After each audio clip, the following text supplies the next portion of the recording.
your quiz is to fill in this chart. So I just printed those. You guys, everybody should have a copy. Well, remember that we don't necessarily agree with everything on the chart. I didn't change anything with, like, the dates are, they might be right, they might not be. And then, like, where he starts the law, that's. It took me like 3 times of drawing the chart to actually draw the chart the way it Oh, wow. So the fact that I gave you, what I give you, 7 charts, 7 different charts. Now, most of them were Larkin's, so they were, that, but the fact that, you get multiple charts, and tonight we're going to look at multiple different, like, thoughts of how the dispensations lay out, different people, the origins of dispensation. So you'll have, like, all these different ideas on how different people think it should be. And so this is generally, not exactly, but generally about where we're at on our position on the dispensations. So, and the reason I whited this whole section out was because of what we decided on where we're at on that particular section. So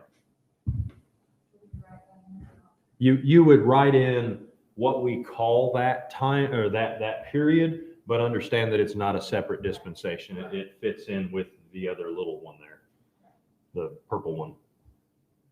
So once you've got that done, put your homework with it and turn in for your quiz. Nope. No extra credit on this quiz. So Brother Dan will do the collecting.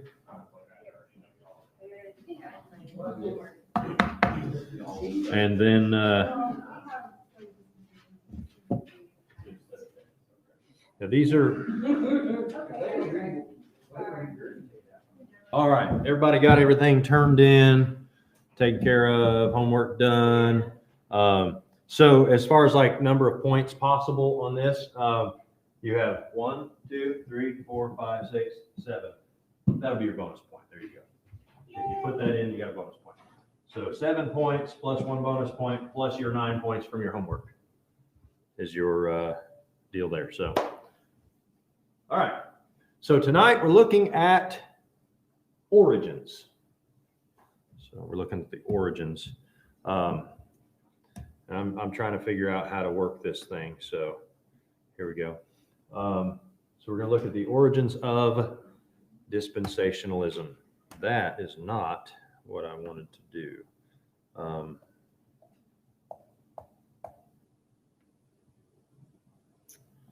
Whatever.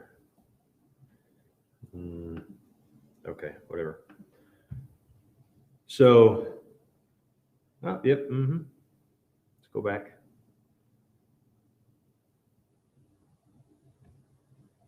No. Come on. Back to this page. I'm getting used to I got a new, what's that? I said there's all kinds of pretty stuff. It's like, what? The next page. Oh, yeah. It's got cool stuff. But I'm getting used to using this keyboard thing. And so these are the two sections we're going to cover today. There are 19 slides. This is slide number 2. So most of what we're going to look at tonight is the charge of recency, and we're going to give some answers for that. So, what all came up on that other slide? Was it just words? No, it was just like kaboom. Some really awkward looking pictures of you. Oh, man. It was the animation and the style of the text. Oh, okay, good. What's up That's with good. the polka dots, man? Polka dots on what? The awkward pictures of you that just popped up. It was stripes. What's wrong with you? You got this unicorn man on your head, you're like prancing around backyard. You can be silly sometimes. So, We're live, by the way, everybody. yes. So, no, it's stripes. Everybody got this? This is everything on that slide. Breaking news: they've changed the name of the country, Germany, to Germany instead of Germany. Insanity is what it is. Inclusive, yes. Well, and then Okay, we'll just stay away from that. Okay. Straw man. Anybody ever heard of a straw man? Never knew what it meant. Well, maybe we'll talk about that today. So, straw man argument. We got an offense here. Straw man argument. Opponent's argument was misrepresented. So this guy reminds me of what's the guy's name? Oh, what is his name? 1 of 10. The guy yesterday with the Oh, man. hibiscus shirt. Oh, I cannot remember that guy's name, but he was funny. He was Yes. the one that did the rendition of John Wayne. Yes. Yeah. Brother Dan went with me prancing yesterday. around in your backyard. Yes. What? He was talking about prancing around in your backyard.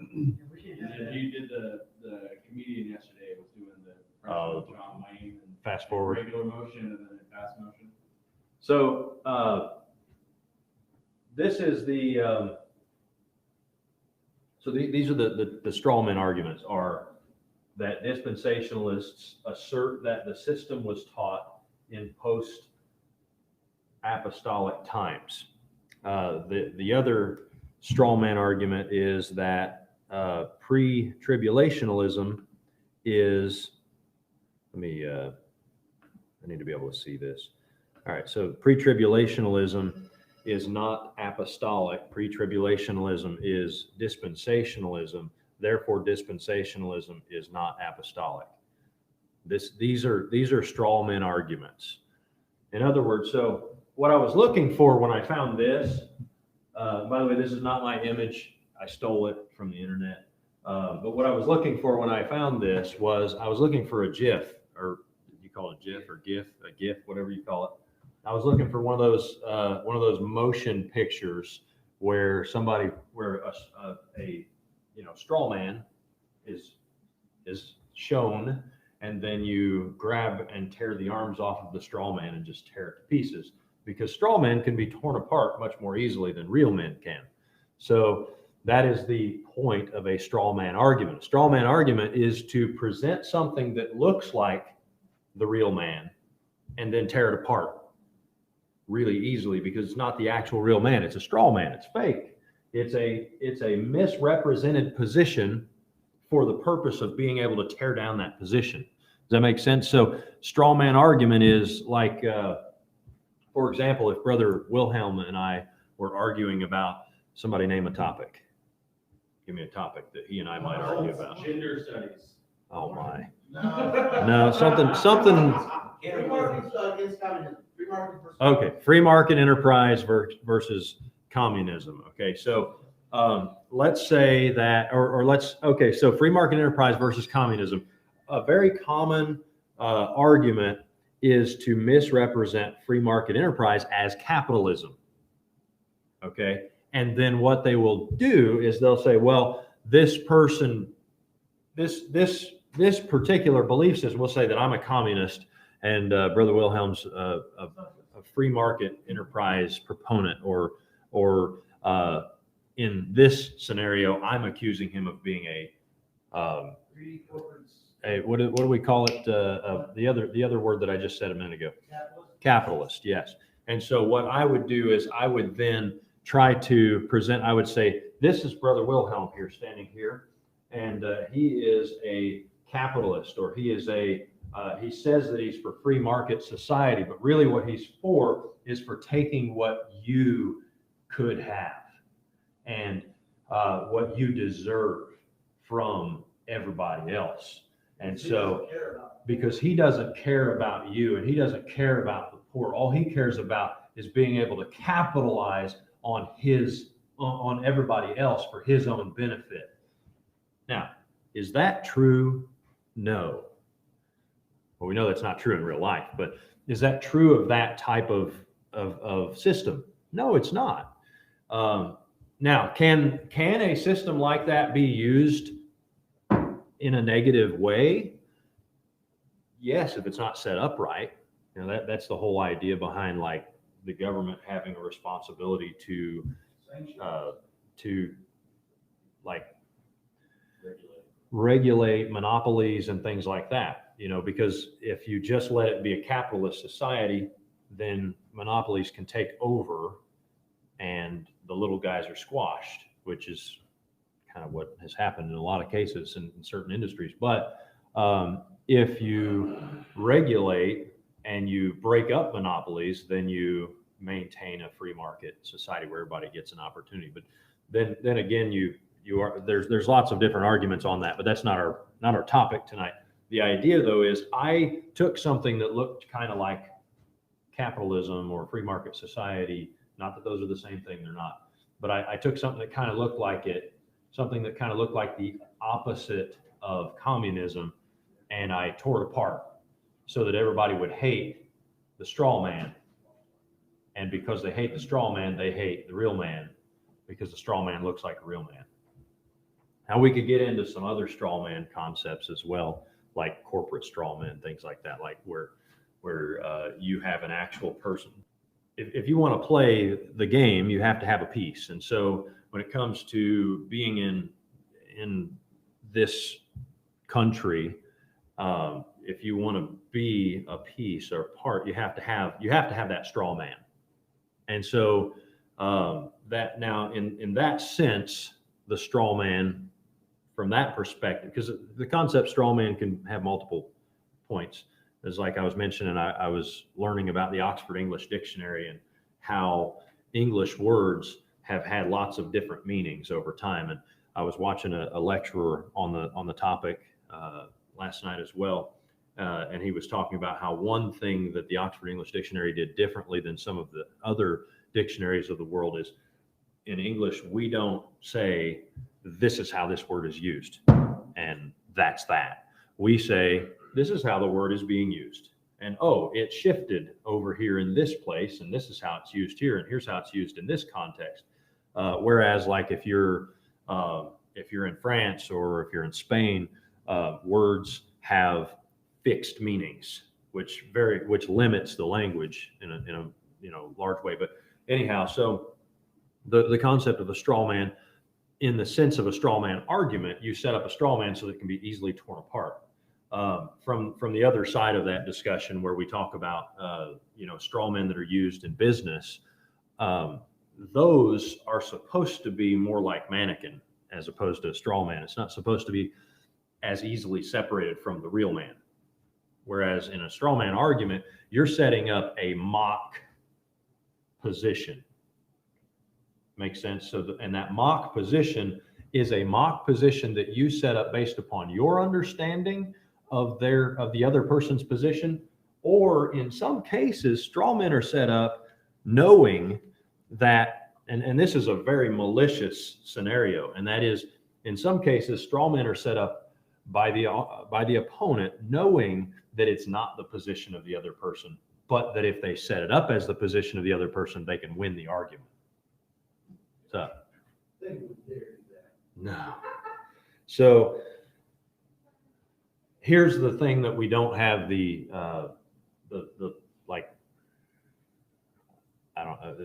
don't have like the benefit of knowing whether or not somebody from the background actually knows or doesn't know. We can assume or we can make accusations, but at the end of the day, we just may not know. We may have to just take their word for it. Does that show up there? No, okay. So that's part of how all that works. We may not know the other position. So instead of accusing them of purposely setting up a straw man so they can tear it down, instead we say, no, I'm sorry, but that is a straw man argument. And so these positions are straw man arguments. Are these correct statements?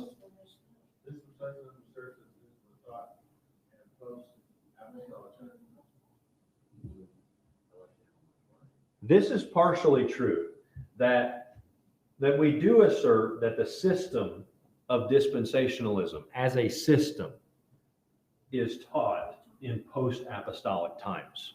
We do not try to claim that, and I may be getting ahead of myself, but we do not try to claim that dispensationalism as a theological system has been taught as a theological system since the apostles. we believe that the concepts are all in the Bible and they're all there, with the apostles and early churches and stuff. But we don't try to, we're trying to be honest. We don't try to assert that the system of theology has been around since the beginning. And we'll talk about why toward the end of the first point here of the charge of recency. So the second statement is that pre-tribulationalism is not apostolic, which we, as a system, it is not. But when you say it vaguely like this, it automatically throws it out as it's not apostolic. So how could we possibly say that it's correct? But then it goes on to say pre-tribulationalism is dispensationalism. It's not. Y'all understand what pre-tribulationalism is, right? Yep. It is the position that we believe that the rapture takes place before the tribulation. Okay? And so a lot of people will equate pre-tribulationalism with dispensationalism. And it isn't necessarily equal, although many dispensationalists believe and believe in and hold to a pre-tribulational position. But then they'll say that because they're the same, therefore, dispensationalism is not apostolic. That's a straw man argument. And that's like an if-then position that is set up to try to prove their point, but doesn't. I forget the terminology that you use for that. There's a word for because this, then this, and it's not if then. What's that? It's like a Boolean, programming Boolean. Yeah, I mean, there's like a philosophical term for it. Yeah. So everybody get that down? Hope so, because it's not easy to go back. All right, so conditional. Well, no, if you look at our class on music, I use the term in that presentation. I can't remember. So early dispensational like concepts. By the way, I kind of stray from the book a little bit. Like I kind of throw in my own little things here. So your book's going to give you a lot of information there. But anyhow, so this says, in case you can't read it, it says, though the system of theology is recent, there are some historical references to which, I messed that all up. There are some historical references, I say, to that which. Oh, yeah, no, that is correct.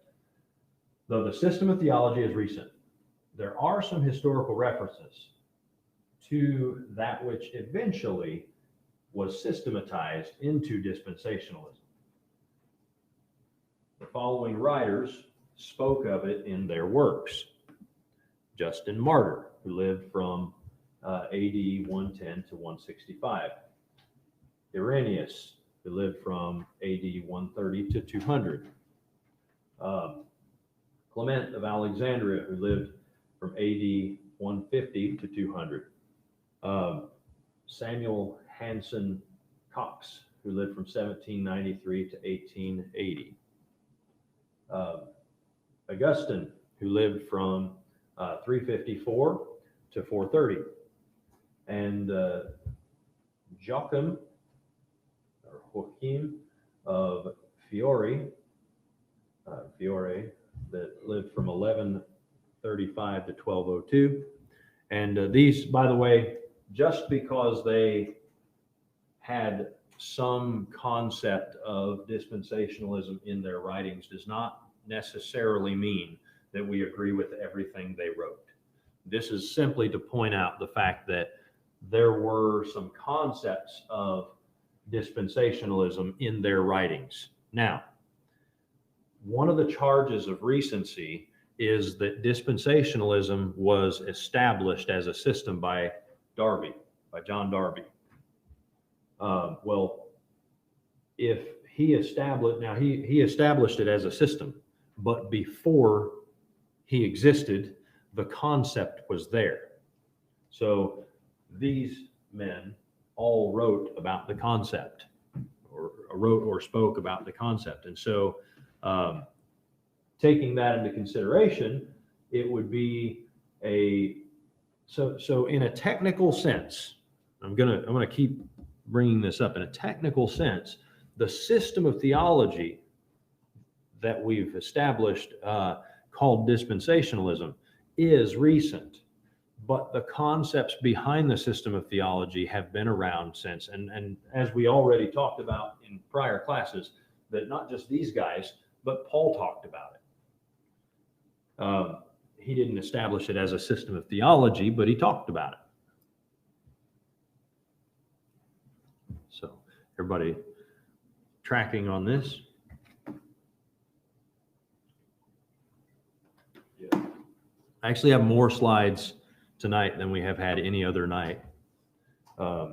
So try to take pictures and write quickly. If your pen catches on fire, we have a fire extinguisher in the sound booth. So it's on the floor by the entrance of the sound booth. Is that? Yes. If your pen catches fire from writing too fast.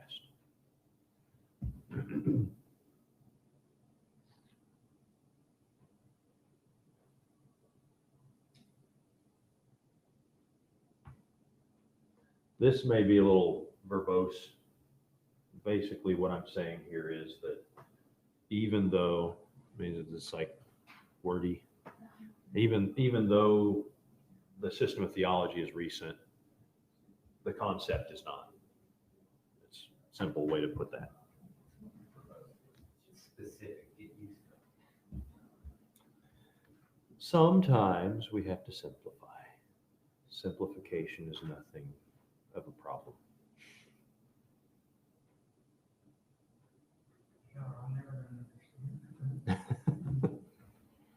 It's not an issue to simplify.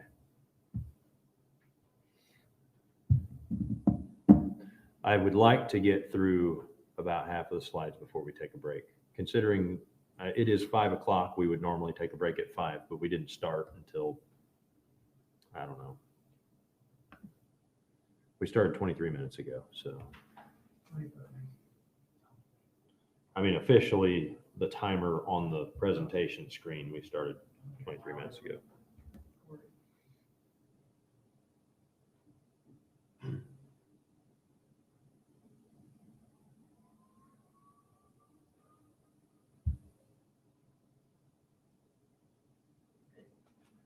Everybody good? All right.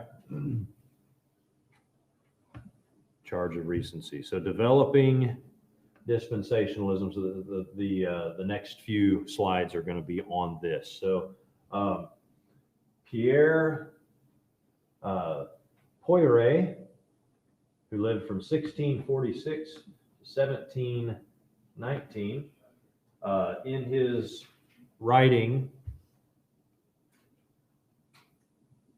L'Economie Divine, however you say that. The economy divine.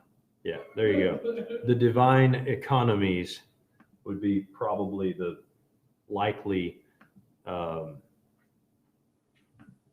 title. So in his book, he lists the dispensations like this.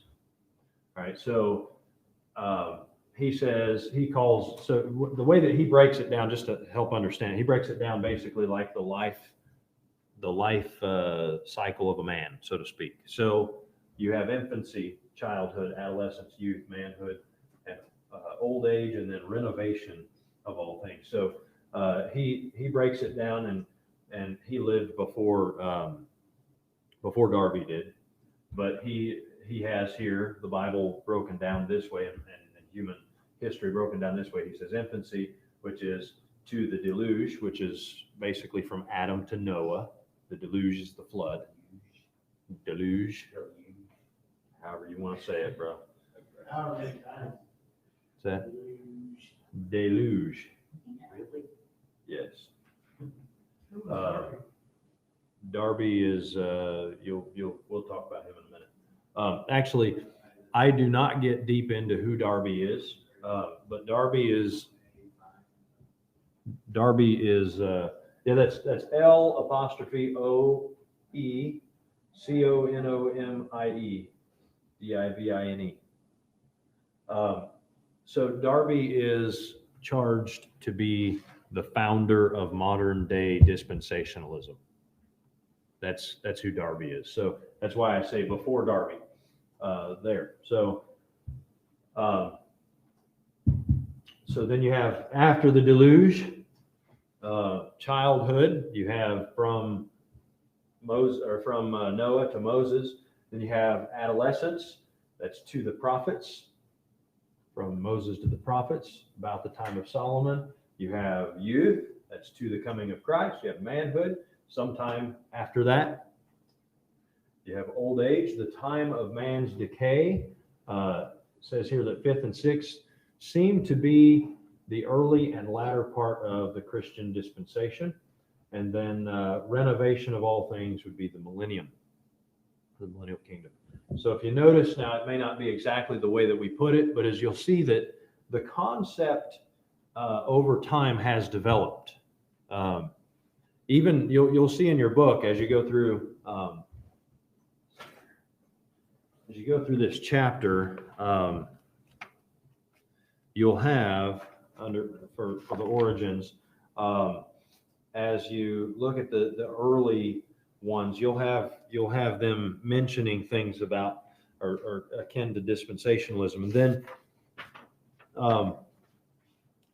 as you get into these, each one has listed like the different schemes of dispensationalism based upon their understanding. So and so that you know, John Nelson Darby lived from 1800 to 1802.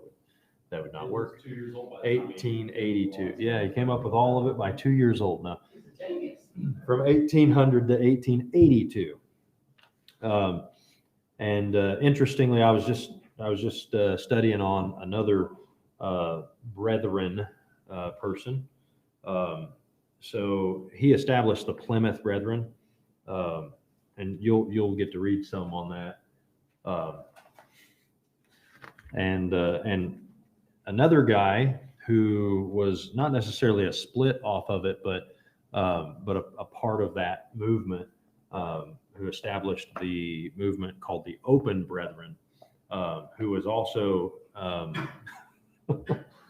this man was also actually connected with Charles Spurgeon, even though he started this was a time when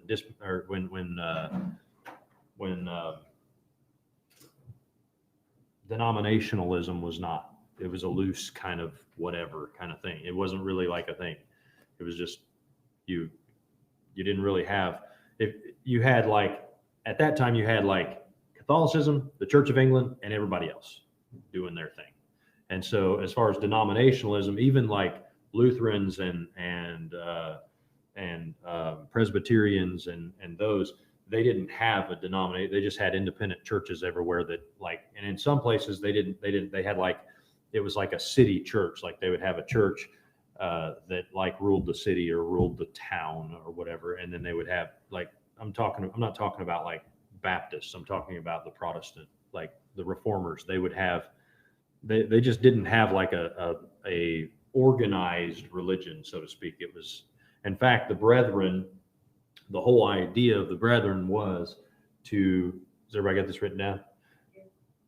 No? Okay. The whole idea of the Brethren was to be able to have unorganized religion. In fact, they didn't even call themselves a church or churches. They called themselves fellowships. And so they were an unorganized, devotional style group with no members and it was just basically for personal spiritual development. It was a very loose group that later became what is now known as like the Brethren.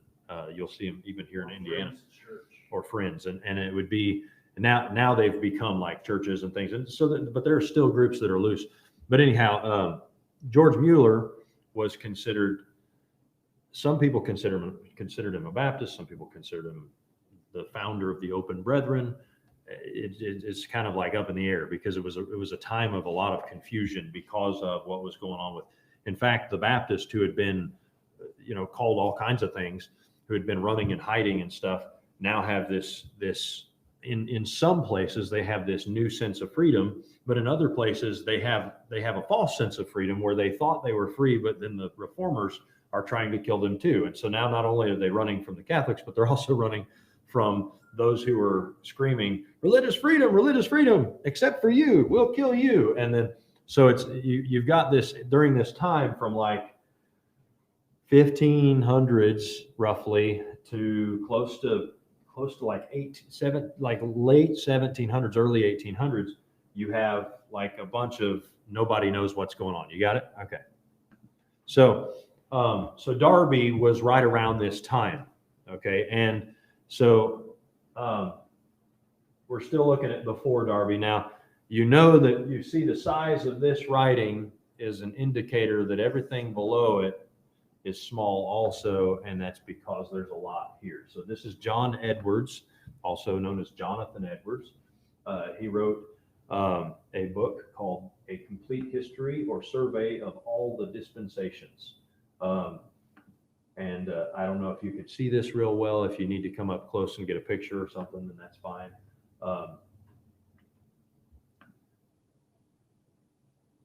I need a sound effect to go with that. Boom. Yeah, it's like boom. Hold on, let's see here. What's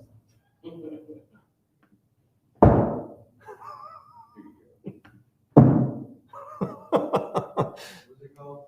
What? What's what called? John Edwards. John Edwards, yeah. Never heard of that guy before? Oh, the book. No. The book is called A Complete, Compleat. That's how he spelled it. Complete history or survey of all the dispensations. You will not be quizzed over how he spelled complete.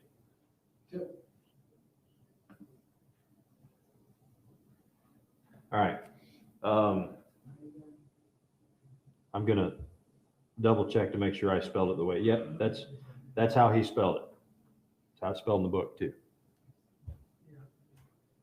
So you'll note here that he says that he calls it innocency and felicity, or Adam created upright. And you have sin and misery, Adam fallen. I'm going to switch to this so that I can draw stuff if I want to. Then you have reconciliation, or Adam recovered. This is from Adam's redemption to the end of the world. And then he puts some subpoints under this. You have the patriarchal economy. So like he's got like basically three dispensations, but then sub-dispensations within them. You have the patriarchal economy, and these 4 points are economies. Okay, so you have patriarchal economy, the Mosaical economy, the Gentile economy, and the Christian economy. Now the Gentile economy is concurrent with A and B, which is the patriarchal and the Mosaical economy. So the Gentile economy, actually I would say, even though the book just says it's concurrent with A and B, I would say it's concurrent with A, B, and D. That it's, because the Gentile economy kind of continues into Christian as well, to a certain extent. Although you could argue that the Gentiles and the church, it's separate. But anyhow, so the patriarchal economy deals with three basic things. You have the Adamical, or the antediluvian. Anybody know what antediluvian is? Before the flood.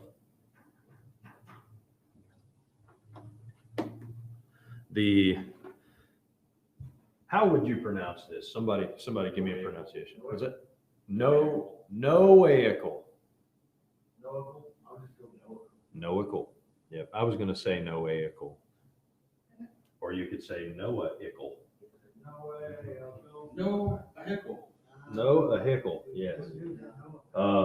However, I'd have to go find John Edwards No, we should. and ask him, how do you pronounce this word? But he's been dead for a long time, 1760. Yes. So number 3 there is the Abrahamic. Not to be confused with a hammock, with an actual hammock, yes. And then you have the patriarchal economy, and then you have the Mosaical economy. That's obviously under Moses or the Adamic. You have We're gonna the say mosaic, but we gotta say Noahical. Yes. Except there's an H in Noahical. So anyhow, then you have the Gentile or the Gentiacal.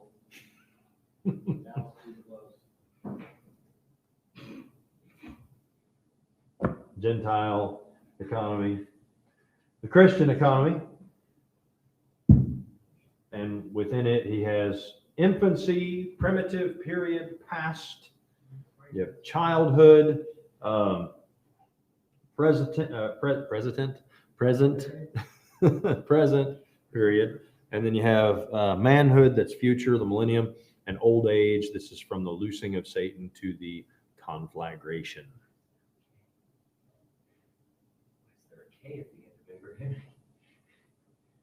What? I don't know. Same reason same reason of this. Same as this. Okay. Something to note, that the English language did not come under a standardization of spelling until mid 1700s. And the man who wrote this book died, not the man who wrote this book, but the man who wrote a complete history of survey of all the dispensations. Now, by the way, it was very, very common in those days to have multiple titles to a book. Like it would have this or this or this or this or this. And However you want to, I do that, and Yeah. I feel like it's because I don't know what I'm doing. that's why, exactly. So anyhow, so Jonathan Edwards died in 1716, which would have been before the standardization of the spelling of words. So.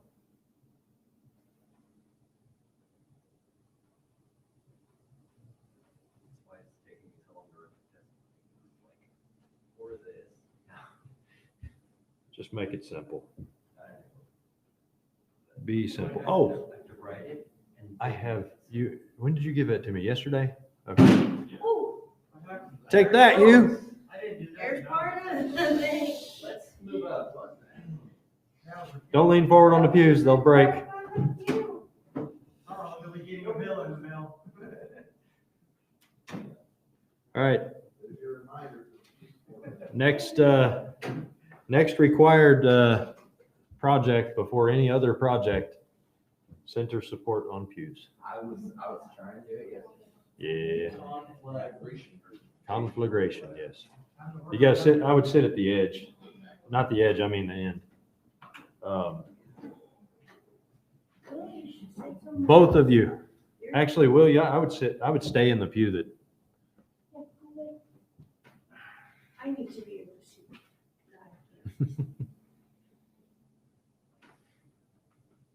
yeah, by the way, warning, don't lean forward in the pew. They'll break. They don't have support on the front 4 inches, so Yeah, that's the part that would crack probably, yeah. That's the great thing about being a skinny fellow, like, you don't have to worry about it. Actually, you may have to worry about it. Depends on which pew you sit in. If you sit in the pew behind Dan, yeah. Mhm. Yep. Exactly, William.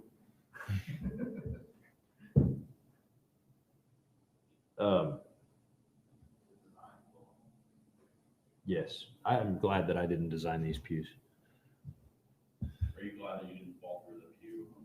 Yes. Sunday or whatever? Yes, I am. Sit on- I did purposely stand where I knew it would hold me. So, That would really mess up your illustration. yes.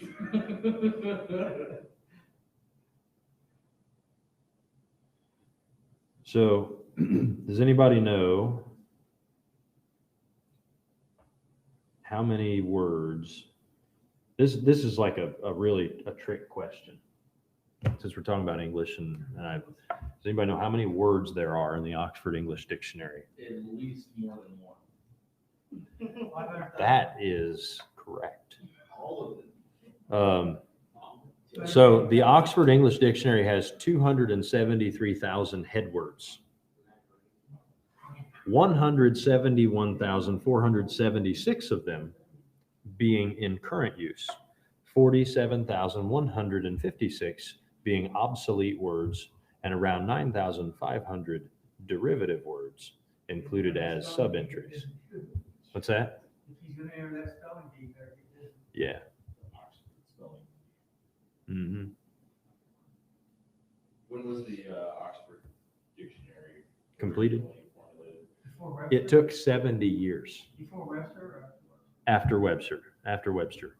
It took 70 years to complete it. As a matter of fact, the original writer, he's still typing. You good with this? Okay.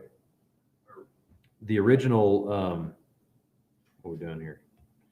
Oh, down here. The original compiler, James Murray, I'm going to start with this while I'm talking. This is Isaac Watts.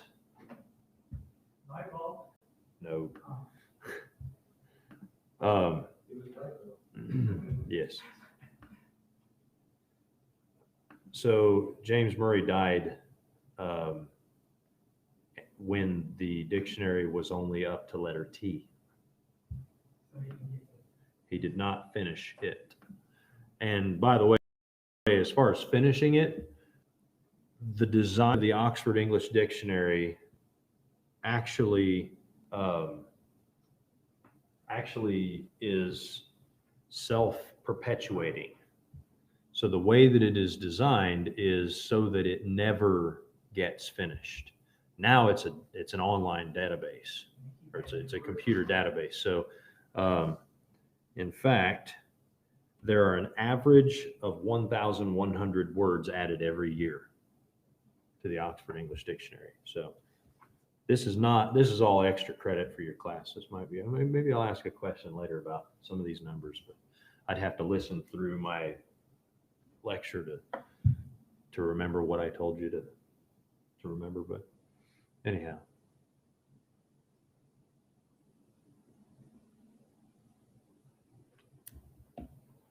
So Isaac Watts, in his work, The Harmony of All Religions Which God Ever Prescribed to Men and All His Dispensations Toward Them, he says, the dispensation of innocency, or the religion of Adam at first, the Adamical dispensation of the covenant of grace, or the religion of Adam after his fall, the Noahical dispensation, or the religion of Noah, the Abrahamical, I like it that way, that's a good dispensation, or the religion of Abraham, the Mosaical dispensation, or the Jewish religion, and the Christian dispensation. This is Isaac Watts. Again, all of these men that we're mentioning, almost every single one of them have major doctrinal flaws. Okay, so please understand that we're not bringing these guys up because we agree with everything they say. We're just bringing them up as examples of people who understood a concept of dispensationalism before Darby introduced the system.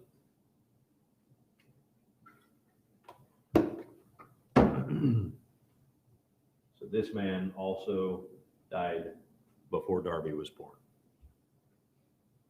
and before Darby's second birthday.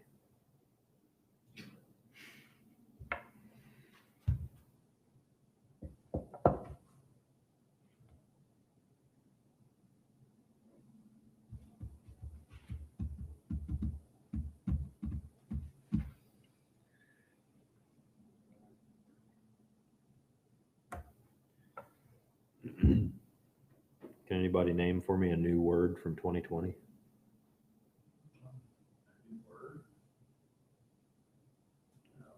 New English word.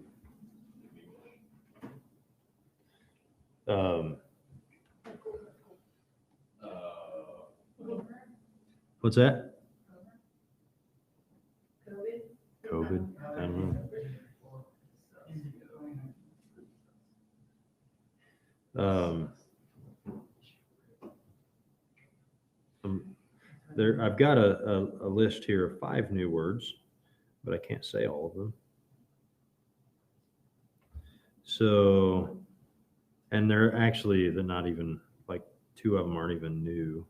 Like climate emergency, that's not a new word. Carbon sink, Leslie.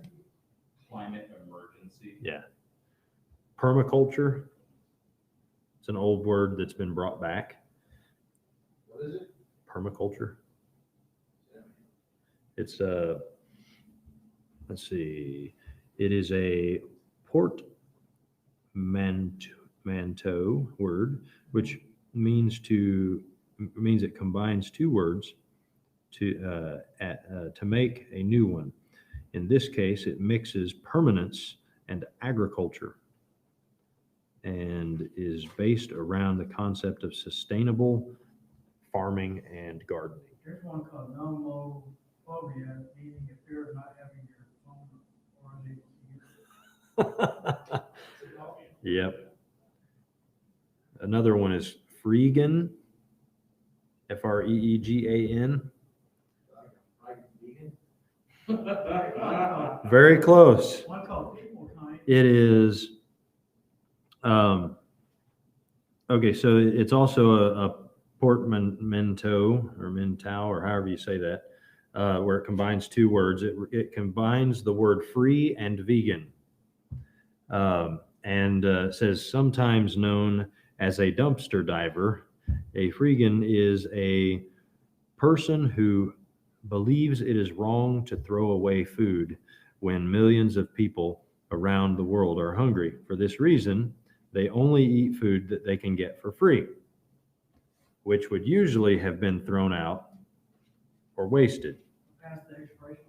I mean, you want the right dumpster, it's all There's one called It people. does say that they often rely on food found in supermarket dumpsters. There's people kind. So it's meaning- new food. It's just tossed for, People kind is a gender neutral alternative to mankind. oh my goodness. That is insanity. People kind. Kind, a gender neutral alternative to mankind. There's already a word that's gender neutral, humankind, but it has the word man in it, not woke. So Yeah. Man.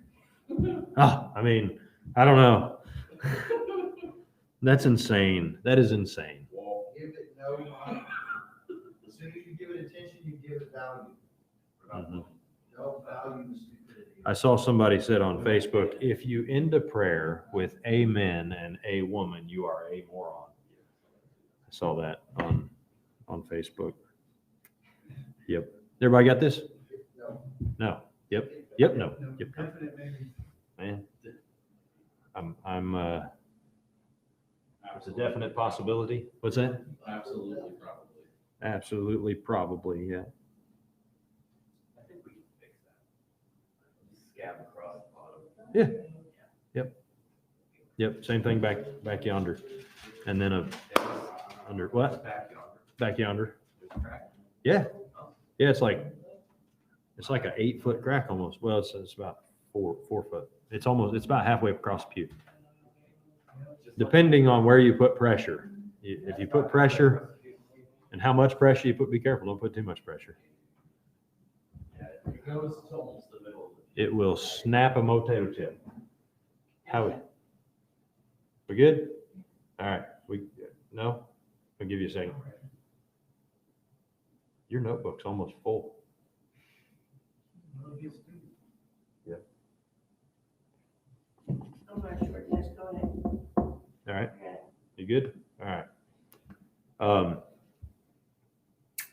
We are getting close to halfway here. Systematized Dispensationalism by John Nelson Darby. There's the Darby guy. Darby. Sorry, Sound like a pirate. I couldn't resist.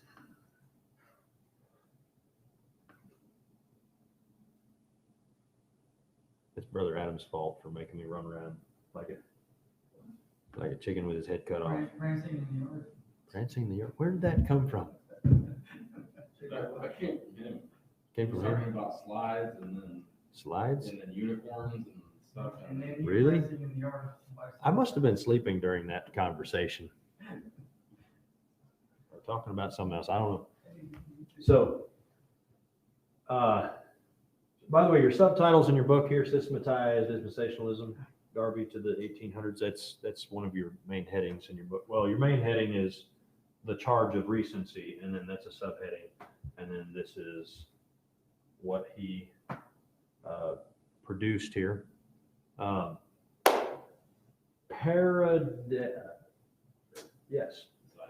Paradisiacal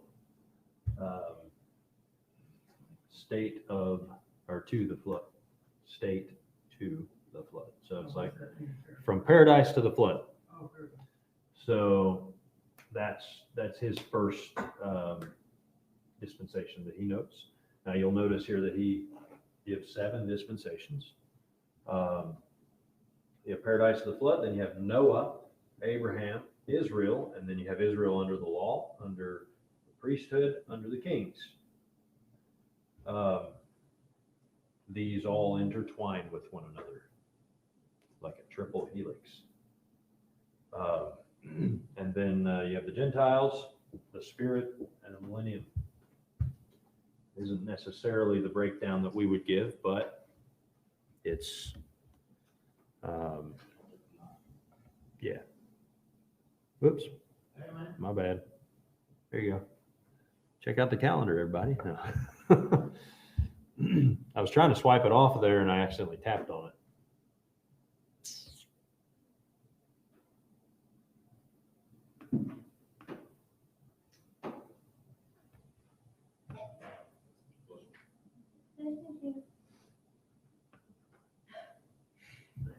Drawing clouds.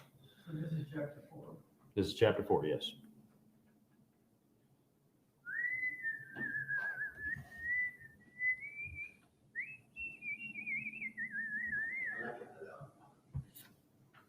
Yeah? I said, yeah. Don't be angry with me.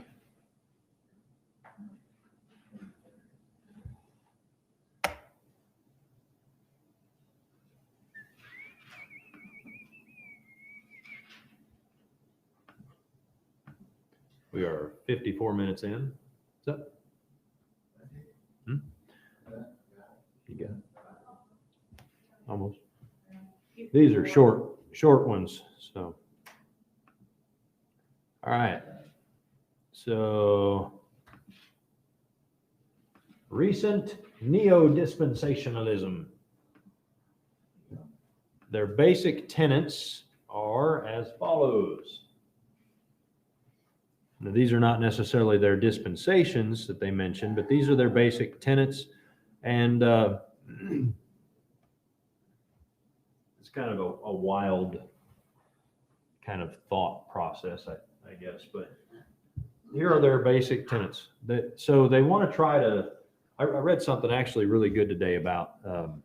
Actually, I want to read it to you because of this slide. It's gonna be relevant.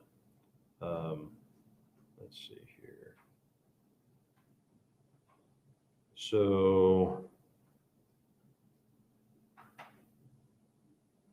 you post too much. I'm just kidding. So I don't know this writer, but Mark Finneson wrote a book called Ecclesiology, a study of the church. And he said, if the baptism in the Spirit is the mechanism for the entrance into, quote, the true body of Christ, and since that baptism is time and location restricted,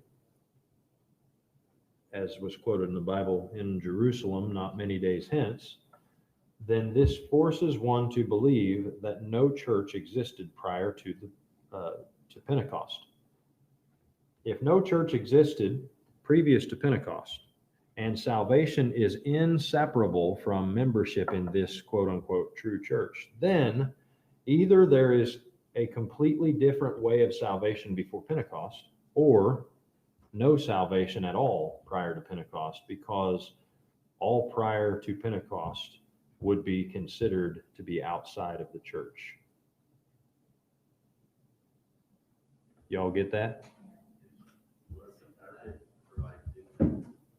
You missed it all. No, he missed the train. Who missed the train? He did. What he's bringing up is the position that if he's taking the concept of spirit baptism and the concept of universal church and sticking them together. I don't know. I don't see it as a straw man. Maybe I'm missing it, but what he's saying is, if you can't have your cake and eat it too, that's what he's saying. In other words, if you had to, if there is such a thing as spirit baptism, and it baptizes you into the body of Christ, then everybody before the day of Pentecost was either not saved because they're not in the body of Christ, because there was no spirit baptism before that, or they are, or salvation came some other way.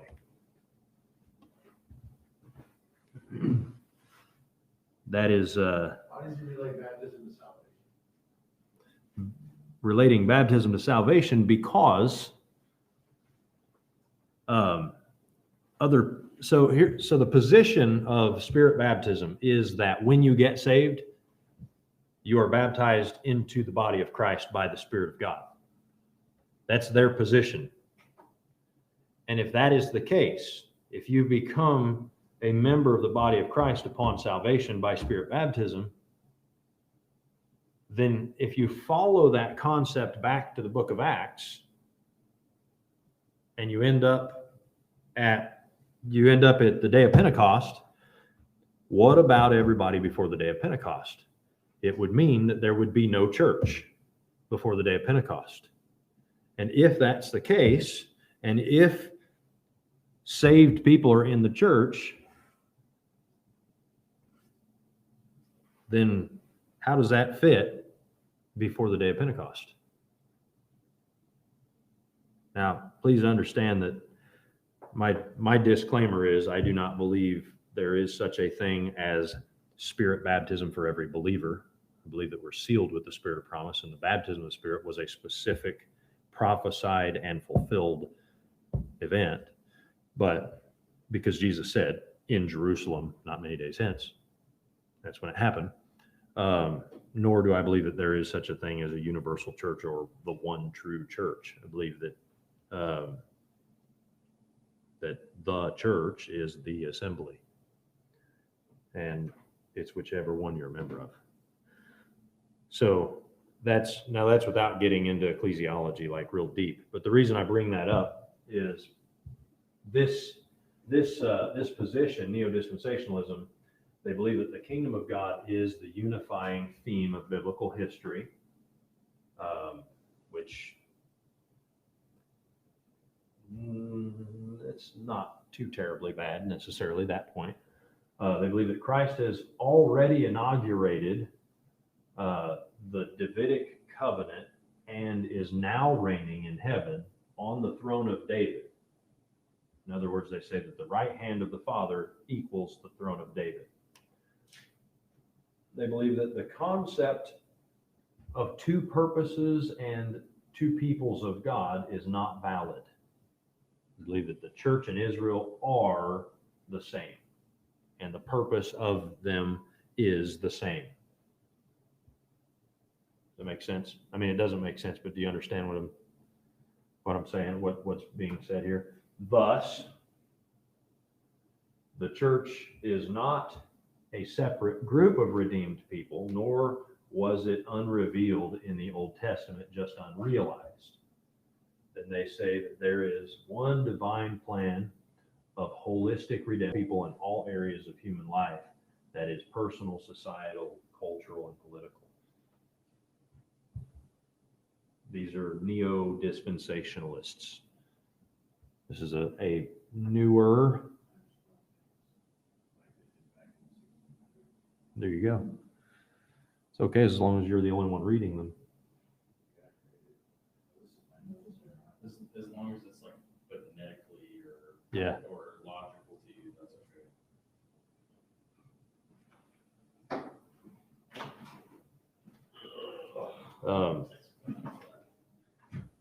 What's that?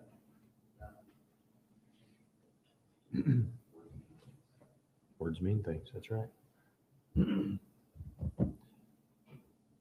So I can get a sense of understanding why it could be considered that the fellow that I read from the Ecclesiology, that he could have been using what appears to be a straw man argument. He wasn't being malicious like most people do. He used that. He wasn't trying to do it. He was just comparing the two and saying you can't have one. Right. I don't think he formulated a purposeful straw man. I think it became a straw man because he was forcing it into his concept of what He knew he was in opposition to both thoughts. Yeah. Right. Well, that's one of the downsides of grabbing a paragraph out of a whole book on something as complex as ecclesiology.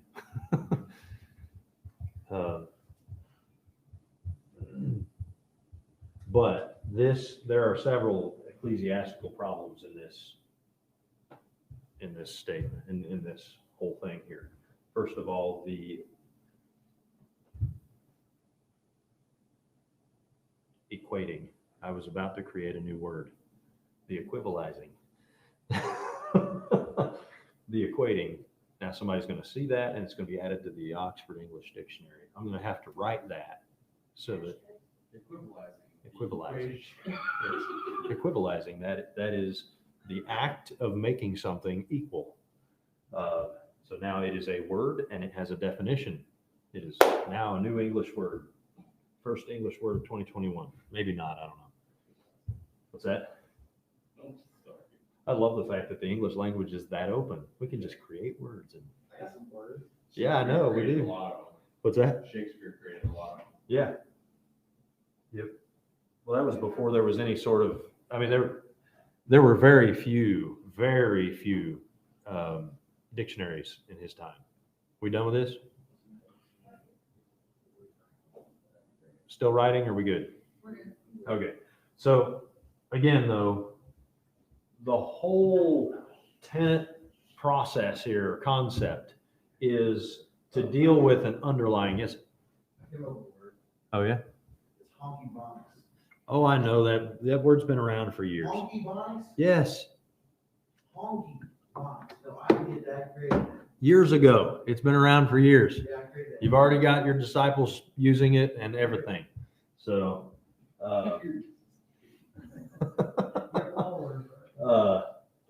so I've heard it come from the mouths of many people.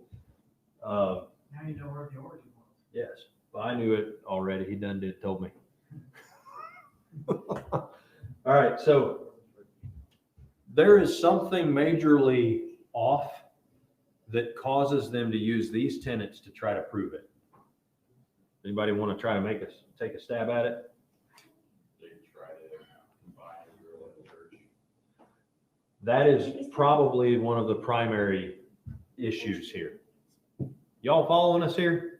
Those of you back there text messaging? No. Just messing. You have to bring the phones up to the front. It was Joseph.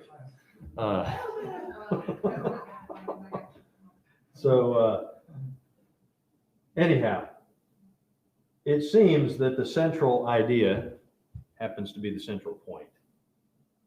And that is that they're really trying to make this whole thought of replacement theology fit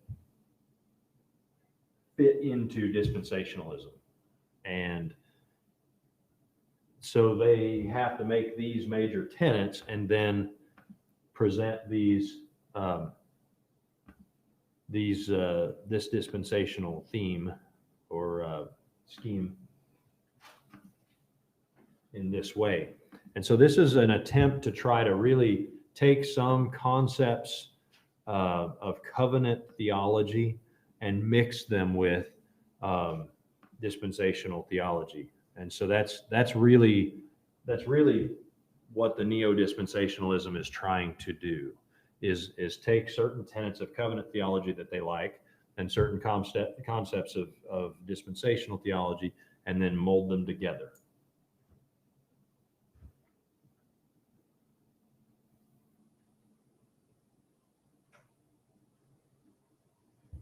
So their primary dispensations are fourfold, with the fourth having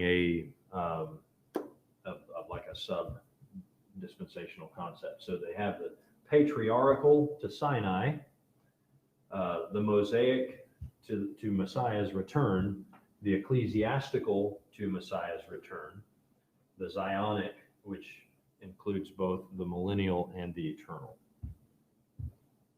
So that really takes a dispensational concept and makes it so vague that covenant theology can fit into it in some ways. I would say that it's likely that the proponents of this are likely hyper-Calvinist in view, and they're trying to make the two systems fit together in some way. So it's what it seems. So these are your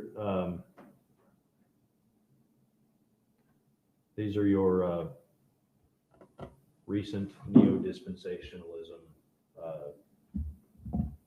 primary dispensations concepts. Any thoughts or questions on this? We're going to take a break. If not, if so, we'll answer those thoughts and questions, then take the break. We are roughly halfway. Yeah, we're probably a little more than halfway, actually. Sir? Oh, thought you were raising your hand. Dispensationalism on the next slide. No, I can't remember. Hold on. That's the thing. It only shows me the next, like the very next thing. So we're okay. So the very last point, I believe, under the charge of recency is the progress of dogma. So the very last like major point here. So you have the progress of dogma, and then we have like a recap or an answer for the charge of recency. So the progress of dogma. So I tried to let me make sure everybody's ready to go here. William, you good? Are we all paying attention? We able to get it? So what I tried to do, like this section doesn't really give like bullet points and things like that. So what I tried to do is kind of summarize the thought here on the progress of dogma. So I'll read this and I'll try to explain a little bit. So the fact that settled doctrinal positions became quote unquote mainstream progressively over the centuries, with eschatology being the most recent, this fact seems to help in understanding the reason that the systematizing of dispensationalism is relatively recent. Now I'm going to try to explain that a little bit. So if you think about, and he explains it in the book, if you think about how, if you look over history, over the last 2,000 years of history, so the Bible gives us solid doctrinal positions, but coming up with an official doctrinal system, so to speak, has been done over time. So where the apostles' doctrine was common and understood of everyone, it wasn't systematized and understood from a perspective that everybody can latch onto and take. So if you look over history, you'll find that different positions became mainstream over time, like theology proper, was like one of the first positions. And so you have theology proper, or well, apologetics actually is the first one. And apologetics has to do with like the difference between believing there is a God or there isn't a God, you know. So and kind of now apologetics can go as simple as like giving a reason for why you believe that the Bible has some validity. And it can go as far as defending every position you have on everything. But from the sense that we recognize the Bible as the Word of God, we recognize, you know, that the basic concept of Christianity, apologetics. Okay, this was one of the first things to become mainstream. After this, you have theology proper and major doctrines that's plugged in and it's going to be hooked up. You have major doctrines. Yes. Then you have major doctrines that go along with theology proper, like, can anyone name some? When you're talking about theology proper, you're talking about the doctrine of God. So subtopics that and doctrines that deal with the doctrine of God are, I'll give you the first one, the Trinity. You have like the attributes of God. You have now we get later into some of the sovereignty of God and how it applies to man, all that. But you have the Trinity, the nature of God, the attributes of God. Then you talk about the Godhead, you know, God the Father, God the Son, God the Spirit, and their particular you know, positions and responsibilities and things, and not necessarily responsibilities. I guess you'd say attributes, what they do, so to speak. So, but anyhow, so theology proper, breaking that down, that was kind of one of the next big things. And then you have, which is, if you try to put like a timeline, you can actually, and I didn't do this and nor did the book, but you could actually kind of put like a timeline. Let's see here. You could probably put like a timeline through here, like where you got the cross, and then that's kind of a messed up cross there. You have the cross here, and then you have like we'll say the rapture, right? Like that, right? So Jesus comes back, gets us, and we go. So like, if you have like a timeline here, you could like drop in like apologetics here, and then, you know, and you could put numbers like, you know, 100, 200, you know, 400, whatever. And you could look at when these doctrines became somewhat mainstream. Now, understand that mainstream is from a perspective of Christianity at large, which includes those who aren't really Christian. Does that make sense? So even secular Christianity, which may sound crazy, but secular Christianity or Catholic Christianity, or, you know, that kind of, so understand that biblical Christianity had all these doctrines. They just didn't have time to systematize them because they were being chased and murdered everywhere. Does that make sense? So, you know, you have your apologetics, and then theology proper, and then, you know, then you jump into anthropology. Anthropology, you know, the doctrine of man, and, you know, hamartiology, the doctrine of sin, those things being dealt with. Then you get into Christology, you know, the doctrine of Christ, and then get into like the doctrine of, let's see here, doctrine of soteriology, right? Salvation. Now understand, again, we're not saying that these doctrines were like standardized and recognized, or rather, we're not saying that they weren't standardized and recognized before these points. We're saying they were kind of brought mainstream. Makes sense? So like here's the thing, like our position on freedom, for example, when we talk about freedom in America, like freedom of religion. So before mid 1700s, it had just been argued about and fought over. When we get to the mid to late 1700s, now we're talking about no longer just fighting over them, but fighting over them for the purpose of establishing an experimental nation that is founded upon them. And so we went from like, okay, the Baptist theology of separation of church and state and freedom of conscience and soul liberty and those things.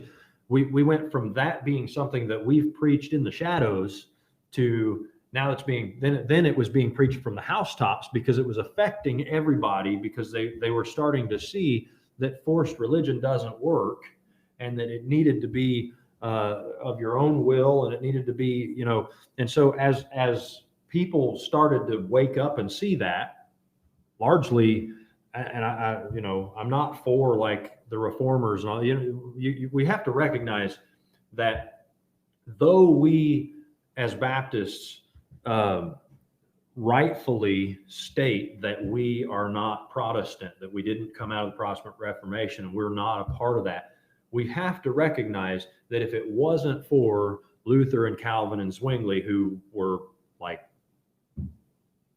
heretics in a lot of ways, but if it wasn't for them, we wouldn't have the freedom that we have.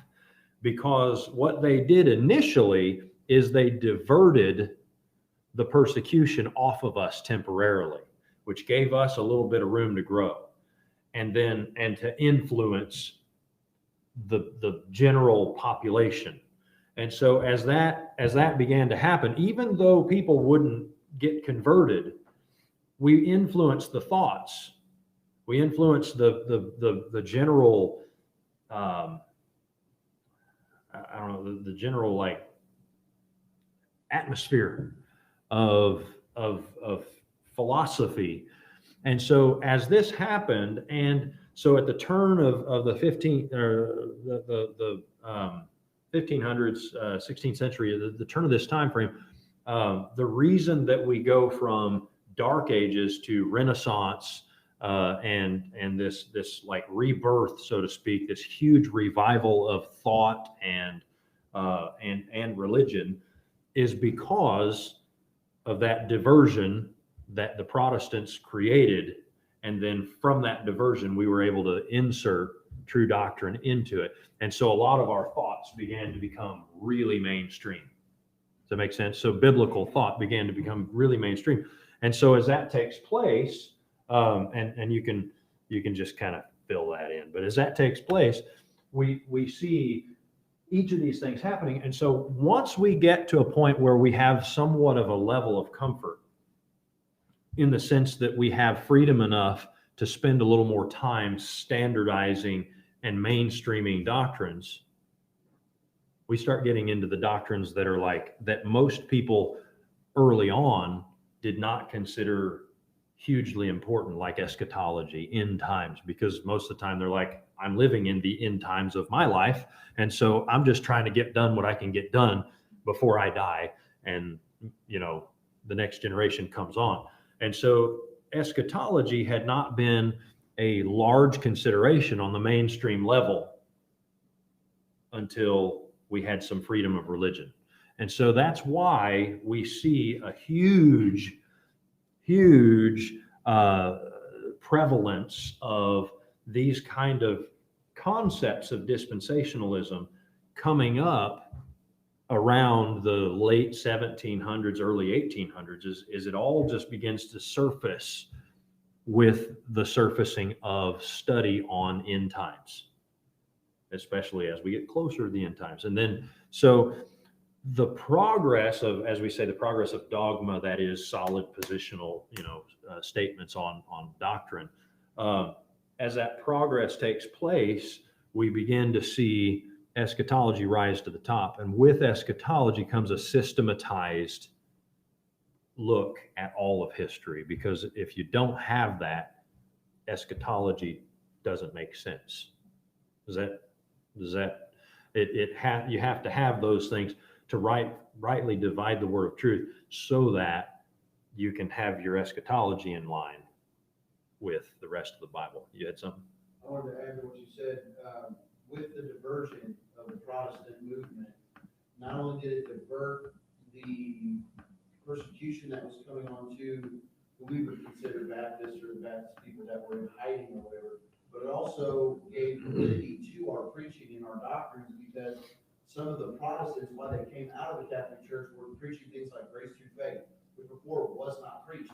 And so it not only diverted. Wasn't preached mainstream. Right. Yeah. And so what it did was, is it caused those things that we, you know, it was our way in. It was diversion of the persecution, but also they began to take on some of the doctrines and believe what Right. we always believed. And so it helped us push our doctrines and get them out into the open air. Right. And then taking this all into consideration as well, you think about, like, does anybody have dates in mind? Brother Wilhelm, I'm going to lean on you for this. Hopefully you've got it. So I'm not talking about the little fruit thing that you eat or when you go out with your wife. Talking about timeline. All right. So the Great Awakening. First Great Awakening. I don't know. No, Great Awakening was like 1,000? 1700. No, 1650. 1650. All right. I'm going to have to verify. That sounds right. Had to be. Uh, 1604 was charter. Is that, yeah, 1650? 1604 was what? We can find it. First Great Awakening began in the 1730s. All right. So with Jonathan Edwards. The Second Great Awakening was right around the 1800. Now they've got Third Great Awakening around 1850s and 1900s, and then a Fourth Great Awakening with the stuff like that. Yeah. So now looking at the timeline, back up, you've got this prevalence of the progress of dogma. You have right around the late 1700s. Think about what's happening here. 1776, America declares independence. You have all the fights and stuff. 1802, around 1802, 1800 is right around the time that, and what's amazing is, so like, let's back up back to 1600, early or late 1500s, early 1600, you have the English language kind of at its height with Elizabethan English, and you have Shakespeare and these other writers at the time. You have some early dictionaries and things, and you have the approval of the translation of the King James Bible being finished in 1611, and you have this happening, and then when that happened, the King James Bible began to become like propagated, like it began to be let's get it out there. The king approved it, and so all of a sudden, like 2 generations after Tyndale, who's murdered for trying to translate the Bible into English, basically murdered. He ends up dying over it, and then and just a little bit before that, early 1500, I believe, Wycliffe, same thing, being caught and destroyed over this, and then even his bones, taken up after he's dead and burned. Yeah. So that basically you've got this happening, and then Tyndale, what was the last words he said? Lord, open the King of England's eyes. And then King James, just shortly after, approves the translation of the Bible into English to be approved as the authorized Bible for England. And so it was for the Church of England and all of their missionaries and all of this. So not only, so basically you have the Lollards who are still kind of hiding, and the Anabaptists who are hiding and all this, but they're continuing to exist. Now they have a solid English Bible that is okay for them to have and copy and share and all of this. So fast forward from 1600 to Now that we've all got the Bible and we're all learning to read because of the Bible, we have access to it. We have a reason to read now. Back then it was like, what do I need to read for? I'm just going to get my food and I'm going to live my life and whatever. I don't need to read unless I'm going to be an attorney or, a lawyer or some sort of business, international business or something. Well, now I want to read because I want to understand God's word. Well, you have this happen, and then you have a generation learning to read, a generation teaching their children to read, and you get into 1700, and now you've got people that are starting to say, wait a minute, I'm reading my Bible here, and it doesn't look like what's happening with the Church of England and the Catholicism and all that. It doesn't look like this. So you have all these different like offsprings of these different shoot-offs of religion, independent religion. And so then you end up with people coming to here, America. So you have this happening then toward the end of the 1700s, 1776, with independence being declared. Then you have the war. And then after that, you have the establishment of the country, not yet totally free. Beginning of the 1800s, you have finally the Constitution ratified. And was it 1802? Napoleon was emperor in 1802. Well, that was in France. But in America, when was the Constitution ratified? 1789? 1789. When was the U.S. Constitution ratified? 1787, I believe. If I read it right. Yeah, September 17th, 1787. My mom's birthday. All the states must have approved. Not the day she was born, but yeah. 1789. So, yeah, so late 1700, you have that. Now we have freedom. Now we can say all kinds of stuff and not have to worry about getting killed for it. And so, I mean, really. We're getting back there, though. So you get from 1787, 1790, 1800 comes around. Darby's born 1800. Right around this time frame. By the way, this is all England. That's England, but at least they have some semblance of they're like, okay, we saw what happened on the whole colony thing. Maybe we'll just ease up a little bit here. So they gave a little bit of freedom there as well. But you see that the timeline, we have this development, and then the 1800s, and then obviously you have like a major decline at the late 1800s. But right around that time, you have freedom, and right before, what did we say the first Great Awakening was? 1730 or so. The first Great Awakening was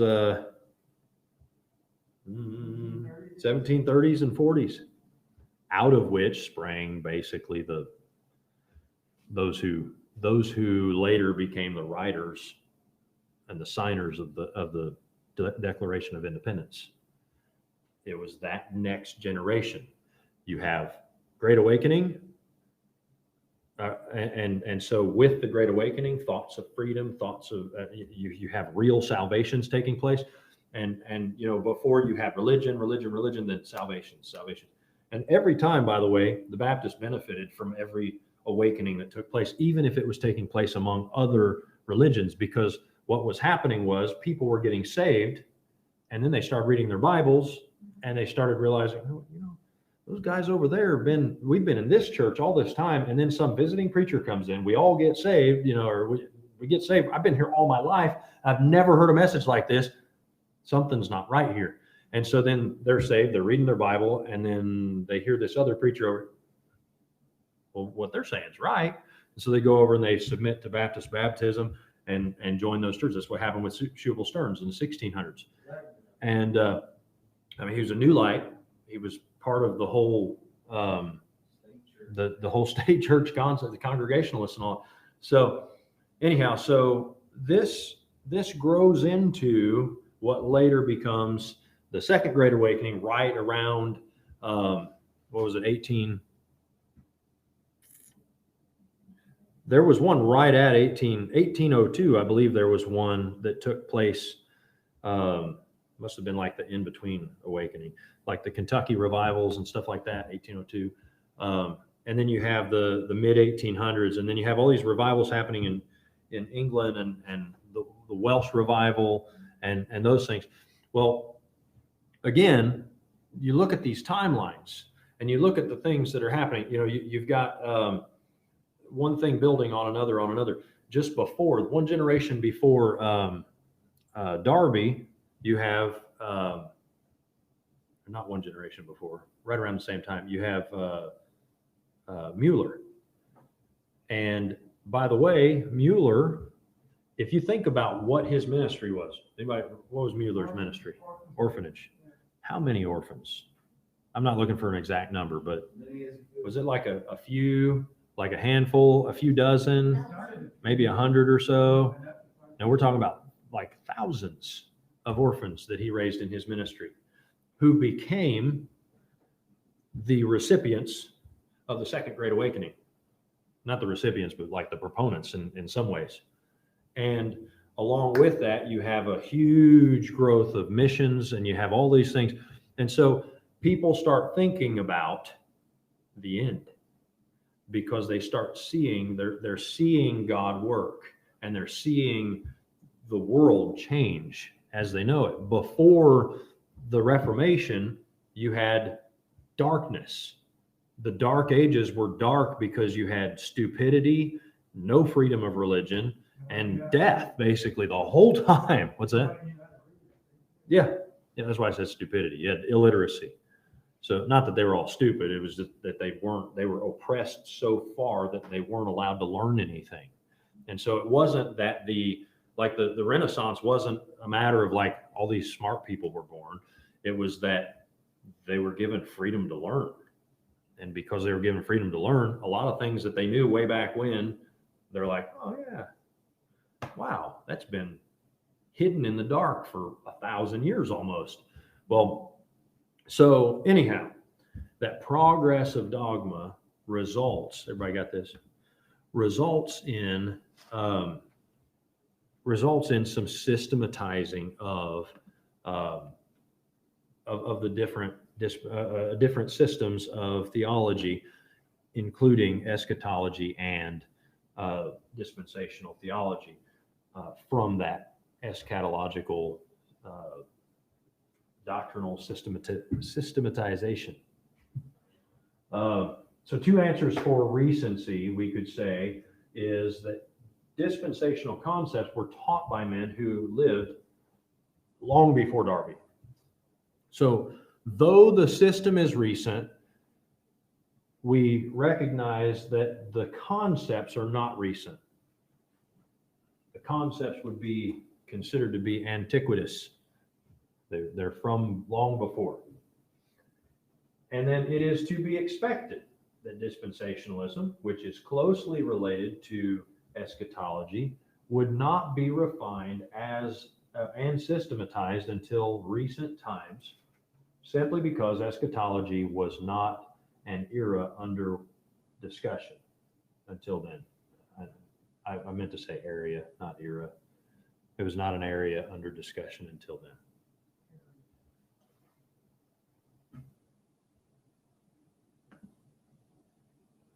Sorry.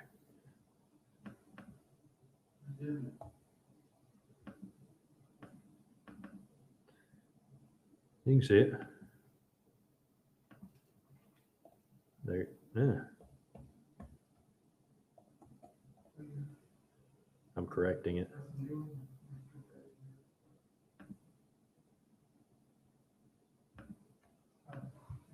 It's coming up. One more. There you go.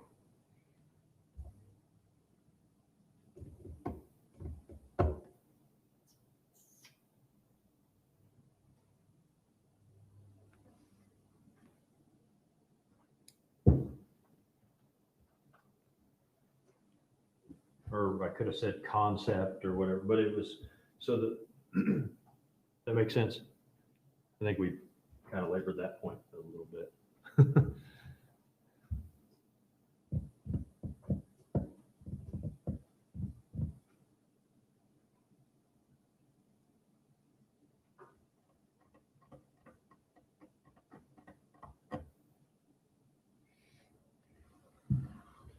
Actually, thank God for some of my secular college work, which was, I had a class on Western civilization, dealing with pre and post.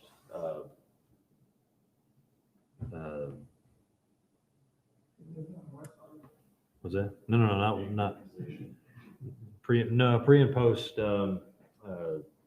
Renaissance, pre and post, but it was from a secular perspective. So it kind of helps to kind of like see all of these different things happening, because you learn about, Baptist history, and then there's the Catholic history, and then there's all these different lines of history that you look, and then you've got secular history, and just seeing how they kind of like, it's, you can see God like poking in and like waving at you every once in a while, and every single one of them, it's like, whoa, wait a minute. That's secular history, and we're talking about scientific discovery, and but if it wasn't for that, then that wouldn't have happened on Baptist history. It's always, you can definitely look at history and map that out very, very. Yeah. So, I mean, even linguistic history, as we consider the English language. 1611, the Bible was printed, and then 1638, you had a charter in the colonies that secured religious liberty for those in Rhode Island, and then shortly after that, you had a revolution. Yeah. 100 years later. 100 years later, yeah. But, yeah.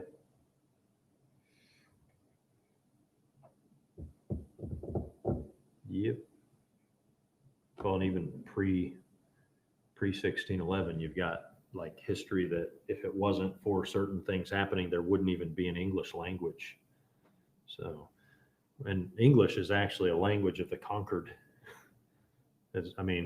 We basically, those in on that little island had been conquered so many times by so many different people groups that speak different languages that over time it just one language on top of another over and over again until now we speak gibberish. Wasn't it once And considered so, a four-man language? what's that? Was it once considered a four-man language? Yeah, when you had the Normans come in, you had the English aspect and the French aspect. You have the that later became the English language, but you had French words derived from France or the Franks that were used to talk about things of higher class, like at the table, so to speak. That's why we use different terms for animals at the table and different terms for animals in the field. You've got pig and pork, and you've got cow and beef, and these are, it has to do with who was running what part of the house. And in the up to the 1930s, in every college, Latin was recorded. Oh yeah. Yep. But then they came up with a good English dictionary and did away with that. But, all right, everybody got that? All right, next. I'm glad that the Aristocats explain all this. Cats, yes. Yes. So the next,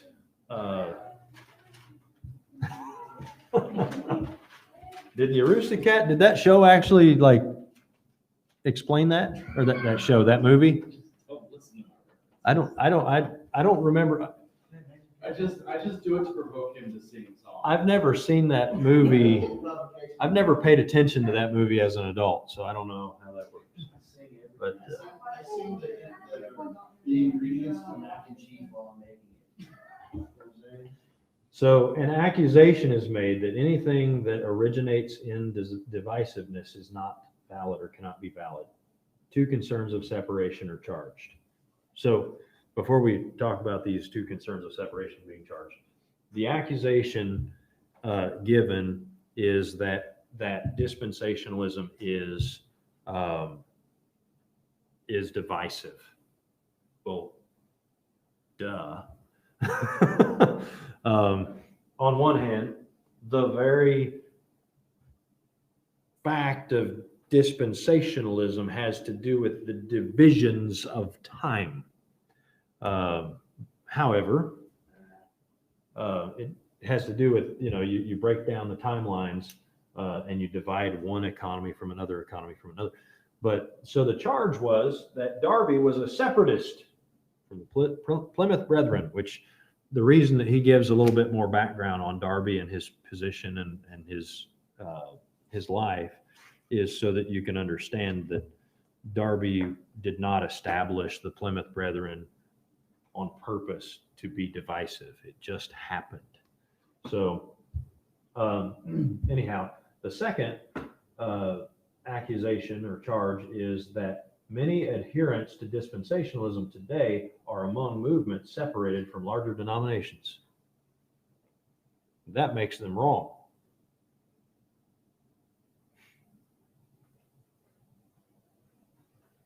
So they say.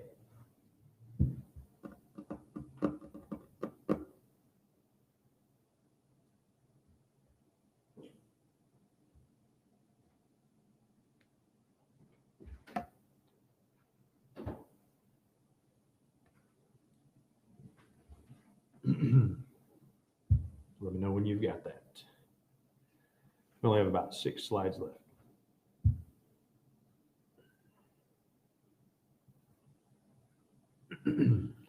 Now the review slides you're going to want to get pictures of because there's a lot of information on them. It's kind of a pretty good recap of the whole thing. Recap of the things that you're going to need to know for your quiz.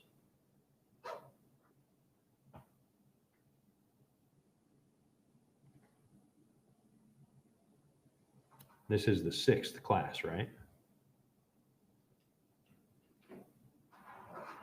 Don't remember. I'd have to go through and count, but I'm pretty sure. So we did like the first chapter. We broke the second chapter into 2 parts, and then the third chapter into 2 parts, and then this is the 4th chapter. So yeah, it's 6th class. Yeah, so the first class is just like a overview. Yeah, I didn't really even count that class, but it was just hey guys, we're gonna have a class. Here's what you need. Yeah.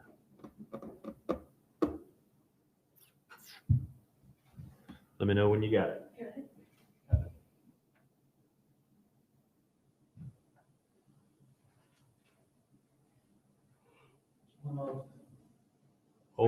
I created a word here that probably is a word, but I was like having a dyslexia moment, and I wrote separationalist. Separationalist. What is it called? Separational. It's like a dispensationalist and a separationist or separatist, and you put it together, separationalist. Separationalism. Need a definition for that. I got a theme song already.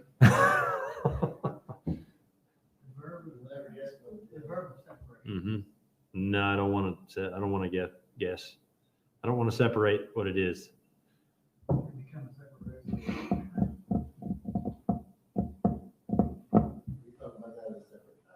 Yes.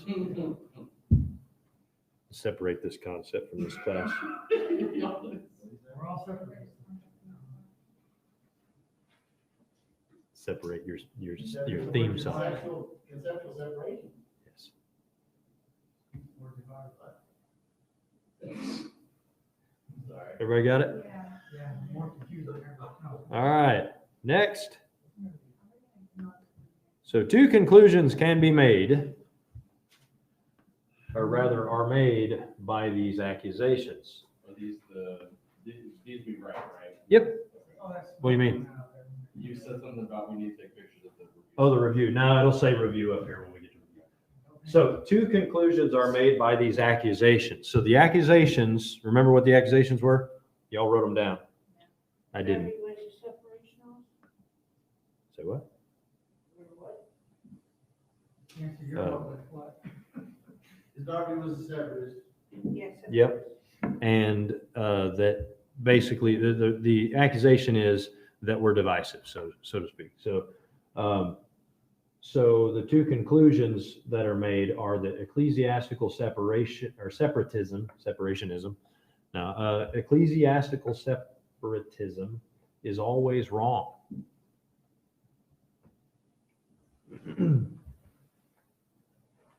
That is the first conclusion that they might make. The second conclusion is that dispensationalism has been the principal factor causing ecclesiastical separation. But let me just tell you something important about both of those positions. They are both fallacious or fallacious. Fallacious. They're wrong. They're false. Why don't you just put down wrong? I was using the word the book did.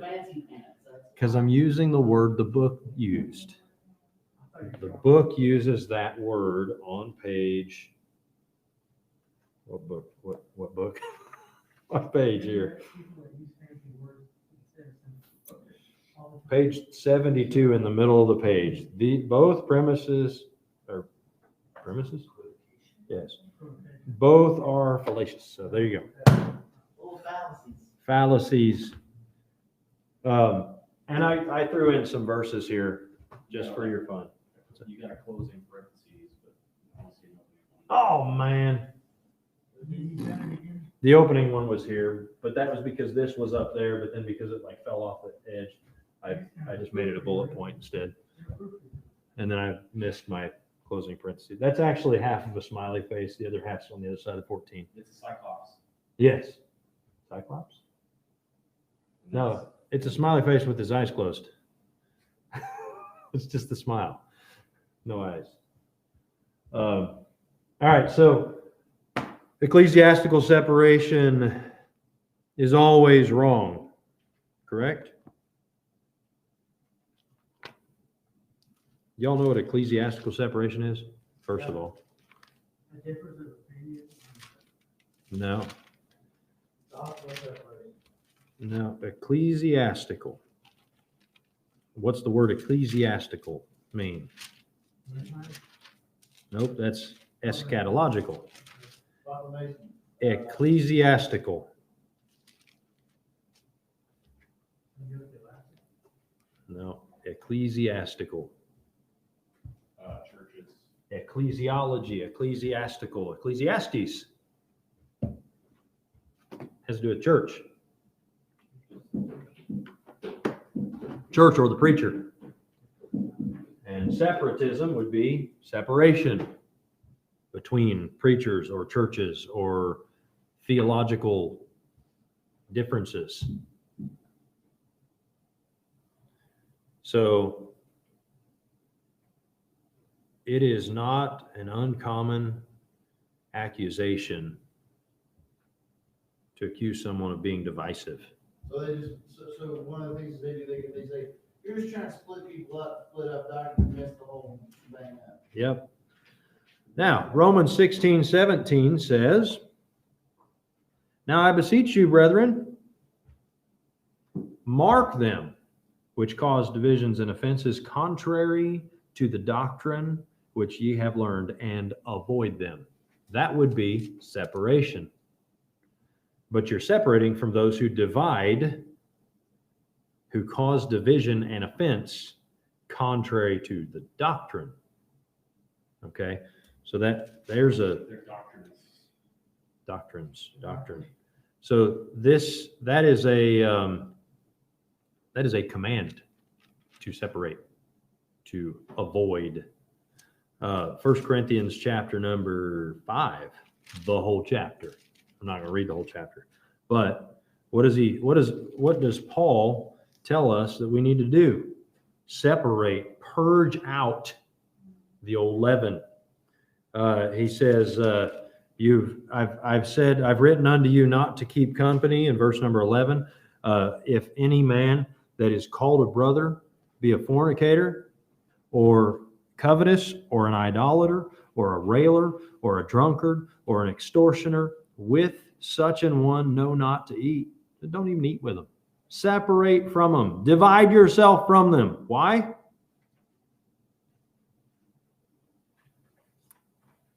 There's lots of reasons why, but because he said so, that's a good reason. 1 Corinthians 5, because they're sinful.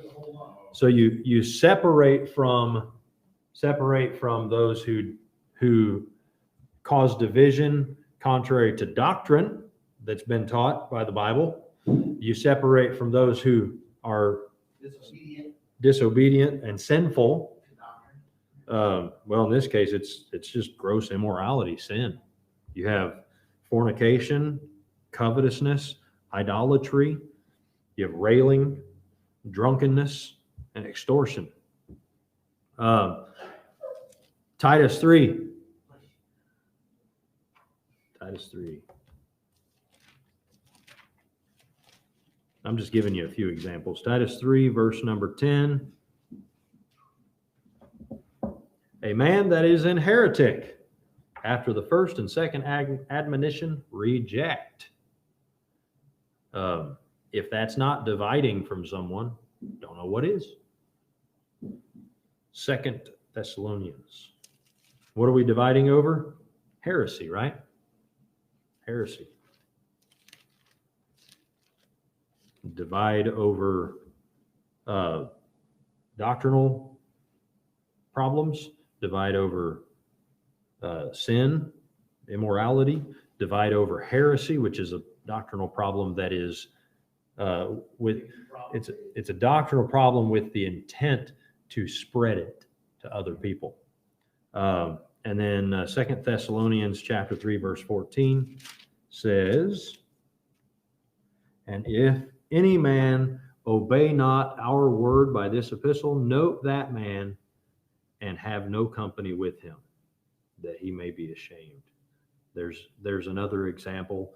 It says, count him not as an enemy, but admonish him as a brother. But you're still going to have no company with him. This is over disobedience, not obeying God's authority, His word, not obeying this particular epistle, actually, specifically, directly, anyways, as it says, if any man obey not our word by this epistle. So, do we have any biblical positions for separation? Yeah, we have at least 4 of them right there. And if you dug a little bit, we'd probably find a few more. So I liked the way that he put it at the end of the chapter. In fact, I think this is like the very last sentence of the chapter. No, it's the second. It's like the very last sentence of the second to last paragraph. Yeah. So, or well, hold on. There's another paragraph over there. Anyhow, it's at the end of his summation. He says, let's sum it up like this. But at the end it says, the lives of the men connected with any movement may credit or discredit its teachings, but they do not prove or disprove its truthfulness. In other words, someone may be preaching the truth but living a lie. It doesn't change the truth. Right. This is a very common accusation of Christianity. When you have somebody that's hypocrisy, or that's hypocrisy. There you go. They are hypocrisy. You ain't nothing but hypocrisy. That's right. That's right. That's like the one. Never mind. Anyhow, someone that is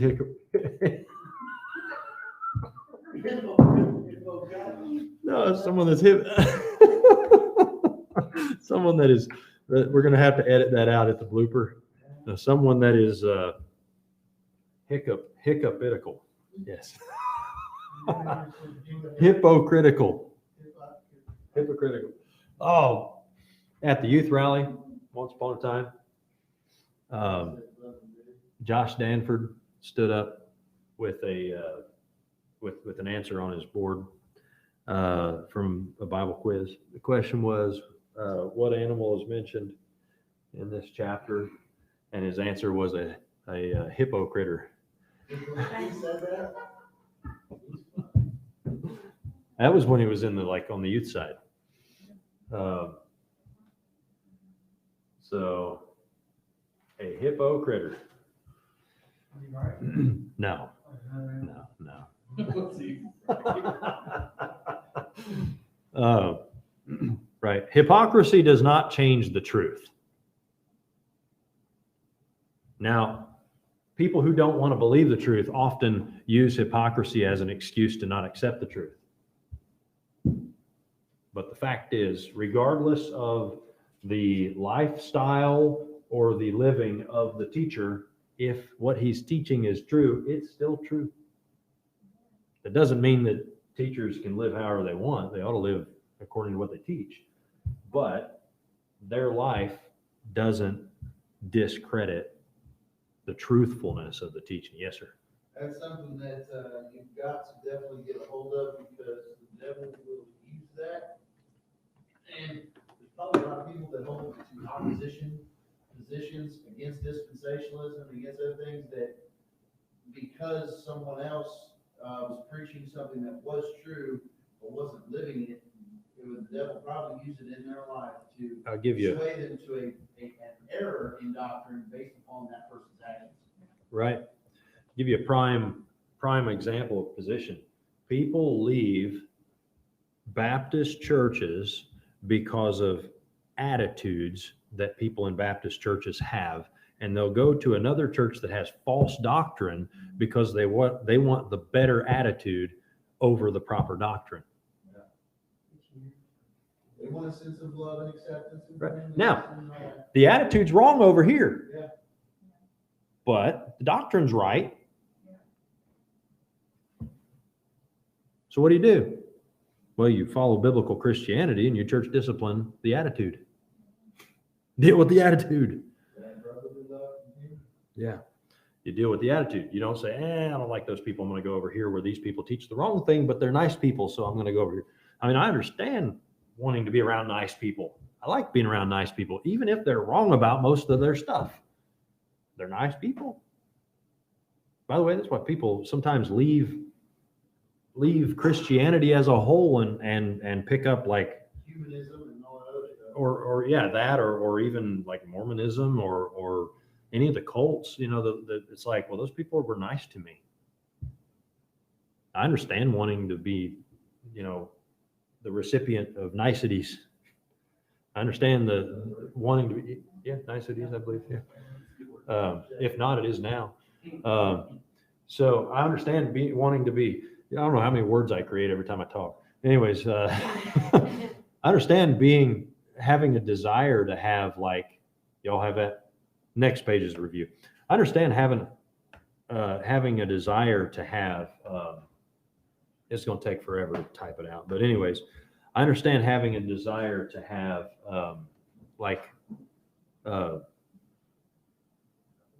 good relationships and kindness and love and all of that, because that's what it's supposed to be all about.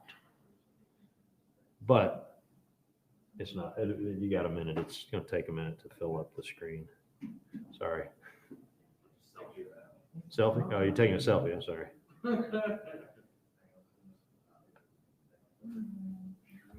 So this is the first part of the charge of recency, and then the second one will be in the next page.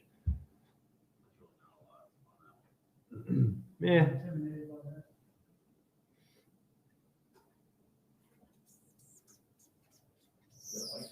What?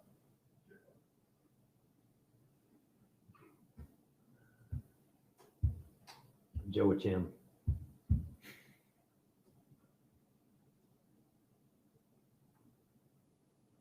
Joachim. They're about Raul Santos. That guy. Raul? Oh man, Raul Santos. he's nice to me. He Not calling you, he called me to make sure I was on the do not call list.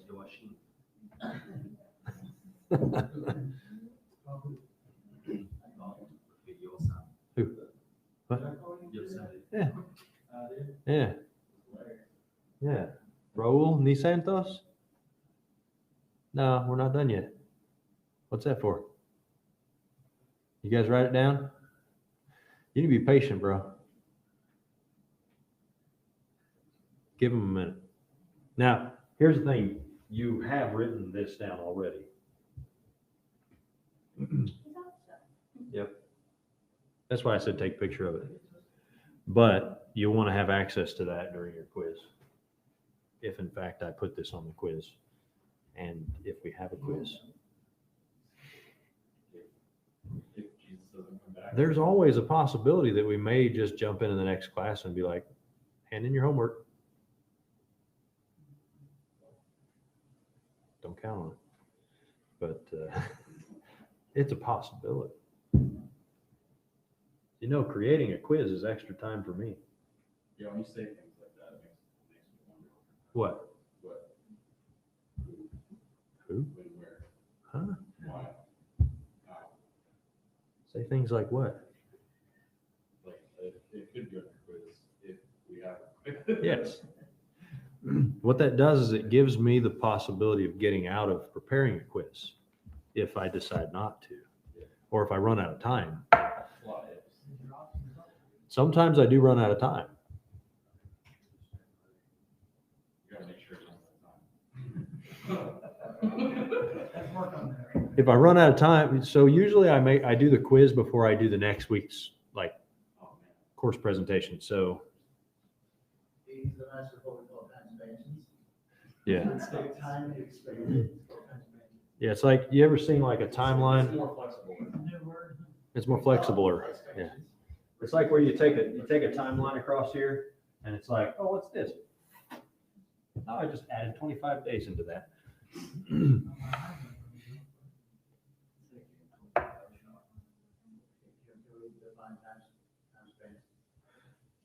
You created the word, you have to define it. Time expansions. Can you just start stopping? Can I start stopping? You mean stop starting? Where start stopping? Can I stop stopping, you mean? Start stopping. Start stopping. What are you talking about? I don't know. You stop, starts. Did you, have you, was that like a, it was a hippopotamus. Yeah. It's all on, mine.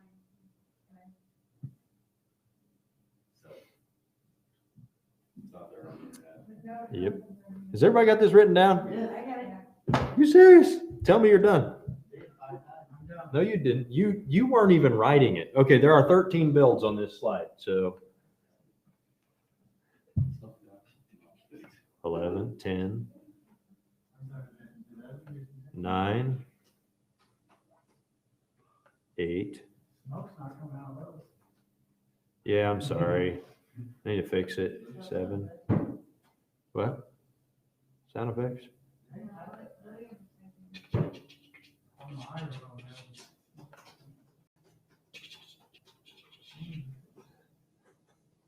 Yeah, I'm standing up here typing these with one hand. Didn't hear? That's pretty impressive. Oh, I added these. That's why you didn't get them. Yep. Hey, that's why it's important to pick up stuff on the review. Sometimes I add stuff in the review that wasn't in the lesson. So If you add it, I know I'm breaking the rules. that's called, We're reviewing. Make up a word for you. We're reviewing letters in a different arrangement. So that you understand. No. No, I said so that you understand. Review does not necessarily mean just a review of what we've talked about in class. It also includes review of information that's in the book that we may not have talked about in class yet. So after this guy, there's 3 other guys that the book talks about. It's a review of what you're going to read. that's called time machinism. That's exactly right. I like my time machine that I will get eventually and come back and show this to you. All right. I know, I hired him. I'm going to pay him last week when he comes there with the time machine. Okay, so, We're not gonna leave this section. but first, he has to go to the day that I retire so that I can borrow from myself. to send it back with him, to give to me, to pay to him. With interest, yes. Okay, so so these three other guys are on this page. So if you see this, you see the words on this page? Oh, there they are. See, they're on this page. Those guys right there, they're on this page. See? No, this is a page that has a chart on it. So that chart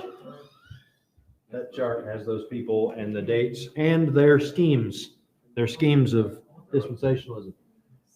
It may possibly happen that I print this page with blanks in it for you to fill out. Not just a mistake. If you do that, It's a name thing. names and dates is the worst. No, it's names and dates and their schemes of dispensationalism. That's gonna take me more than 3 times. It'd be hard to get on your hand. More than 3 times? It'd be hard to get on your The hand. last chart that we did, I drew out 3 times before I actually had like all the lines in the correct spots. 7 different names. Yes, sir. Yes. That is a new word. Scheme. Almost does it take to write schematics? How many what? Everybody get this written down? This is information that I did not cover in our lecture, but it is covered in the book. These are individuals who came after Nelson Darby or John Nelson Darby, who had dispensational positions.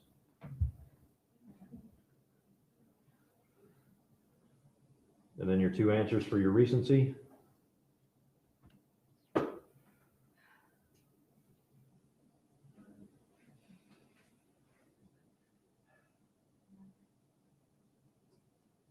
You gotta change your word on the last line. Oh, era.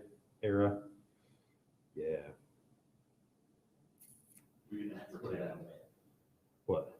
That's how you spell area. What? Pretend. Yes, era. Is that supposed to be area again? Yeah. Supposed to be area. It's there's a what?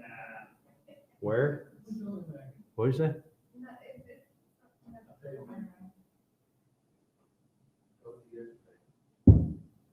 Yesterday? You never listen. Yesterday? I know. It is an art of professionalism that I'm trying to achieve. Or rather, a professional art that I'm trying to achieve Not to him. listening. We're moving to the art form. Yes, I'm Just like singling out each other. yes. I'm working on a word in my head that I'm going to create that entails all of that truth. The art of not listening to him, that particular person. So what? You have a word? Yeah, not on him, listen. No, I wanted to specify the him. Not on him, listen. No, I mean the who the him is. It's him. Just come up with the best way to do what you wanted to do. You're dissing me. Not on him, listen. That's the new word. Okay. It means I'm not listening to him. Not on him. Amelia just sent me a text message. What are you talking about? We're losing our claim. You're gonna have to edit this. Fine. It's fine. Maybe add some nice, like, Yes. We expect to put out a extreme high quality professional reel presentation. Well, we definitely don't want to put fake ones. Is that? We definitely don't want to put fake ones. That's right. If you edit out all the real like human aspects of error and Errors. and stuff. Huh? Yep. This is what happens when you type this much. you know, I've watched a lot of, online Harvard lectures, stuff like that. Hmm? There's plenty of this. Oh, yeah. You ever watched the TED Talk before? Okay, I'm not talking about a TED. Talking about- You know, like Teddy Ruxpin?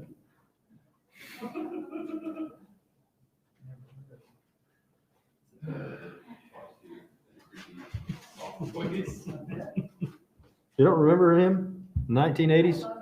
Back in the 1980s? Yep. Teddy Ruxpin. Are you actually? I don't remember how to spell it. What? Oh. Y'all got that? Yeah, Bruxman.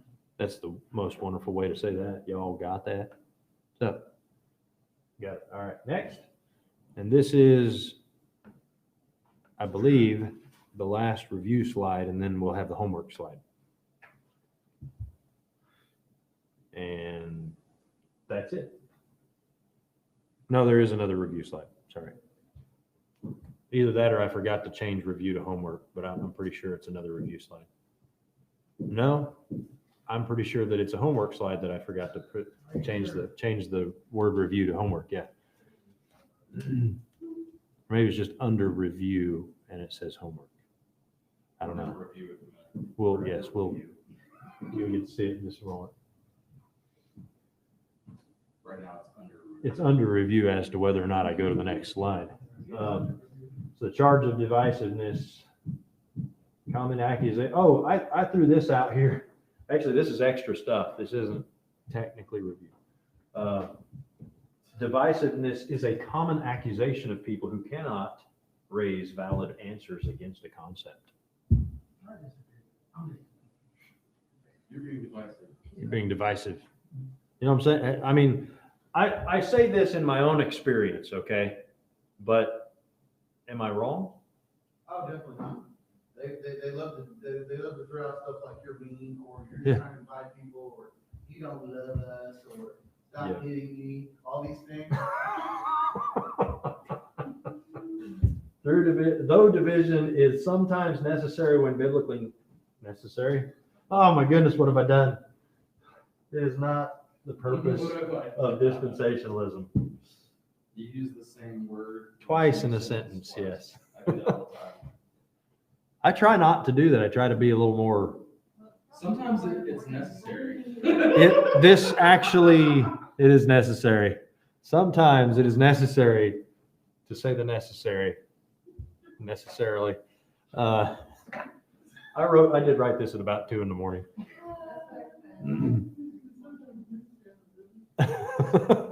Listen, it isn't necessarily necessary for you to. Necessary. You have to just go ahead and type necessarily. Yes. Those visions are sometimes necessary or biblically necessary. It is not necessarily. It's not necessarily the purpose of the necessary position of dispensationalism. Oh my. I apologize. I'm sorry. We're going offline. It's only- Yes, you should, but replace one of the necessaries. Division is sometimes necessarily necessary. Replace one of the necessaries. No, we need it to stay online. Replace one of the necessaries with a necessary. It isn't necessary to have that word in that statement. Though division is sometimes needed when biblically required. We removed both of them. Why are you doubling down? Okay. Though divisions are, Though biblical division is sometimes necessary, it is not the purpose of a dispensation. how about y'all, Paul? Yeah. What did you Though say? biblical divisions are sometimes necessary. You know what? I have the perfect word. I'll show it to you in just a moment. Yes. Though division is sometimes necessary when biblical. Yes. Thank you very much. So reword this however you like, and then I'll quiz you on it next week. Yes, sir. If we write necessary 15 times, can we get it? Yeah, for each necessary. It depends on, You're not gonna have any trouble spelling that word for the rest of your life. it depends on how many different ways you write it. It's gonna be necessitated. Your quiz next week may be write out the word necessary in as many ways possible.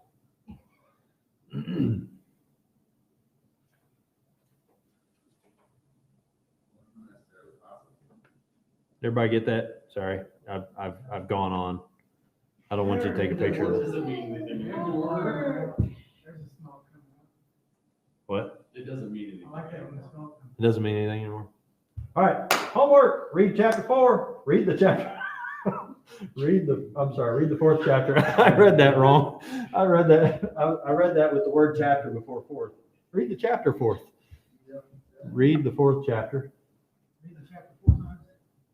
Read the 4th chapter and 3 questions, 3 observations, 3 applications. What? Like capitalizing things, not capitalizing things. Do you realize that I put that way like 3 weeks ago to see if you would catch it, and it took you 3 weeks to find it? I noticed They earlier. did catch it. Know the info in this presentation, especially the info that is necessary.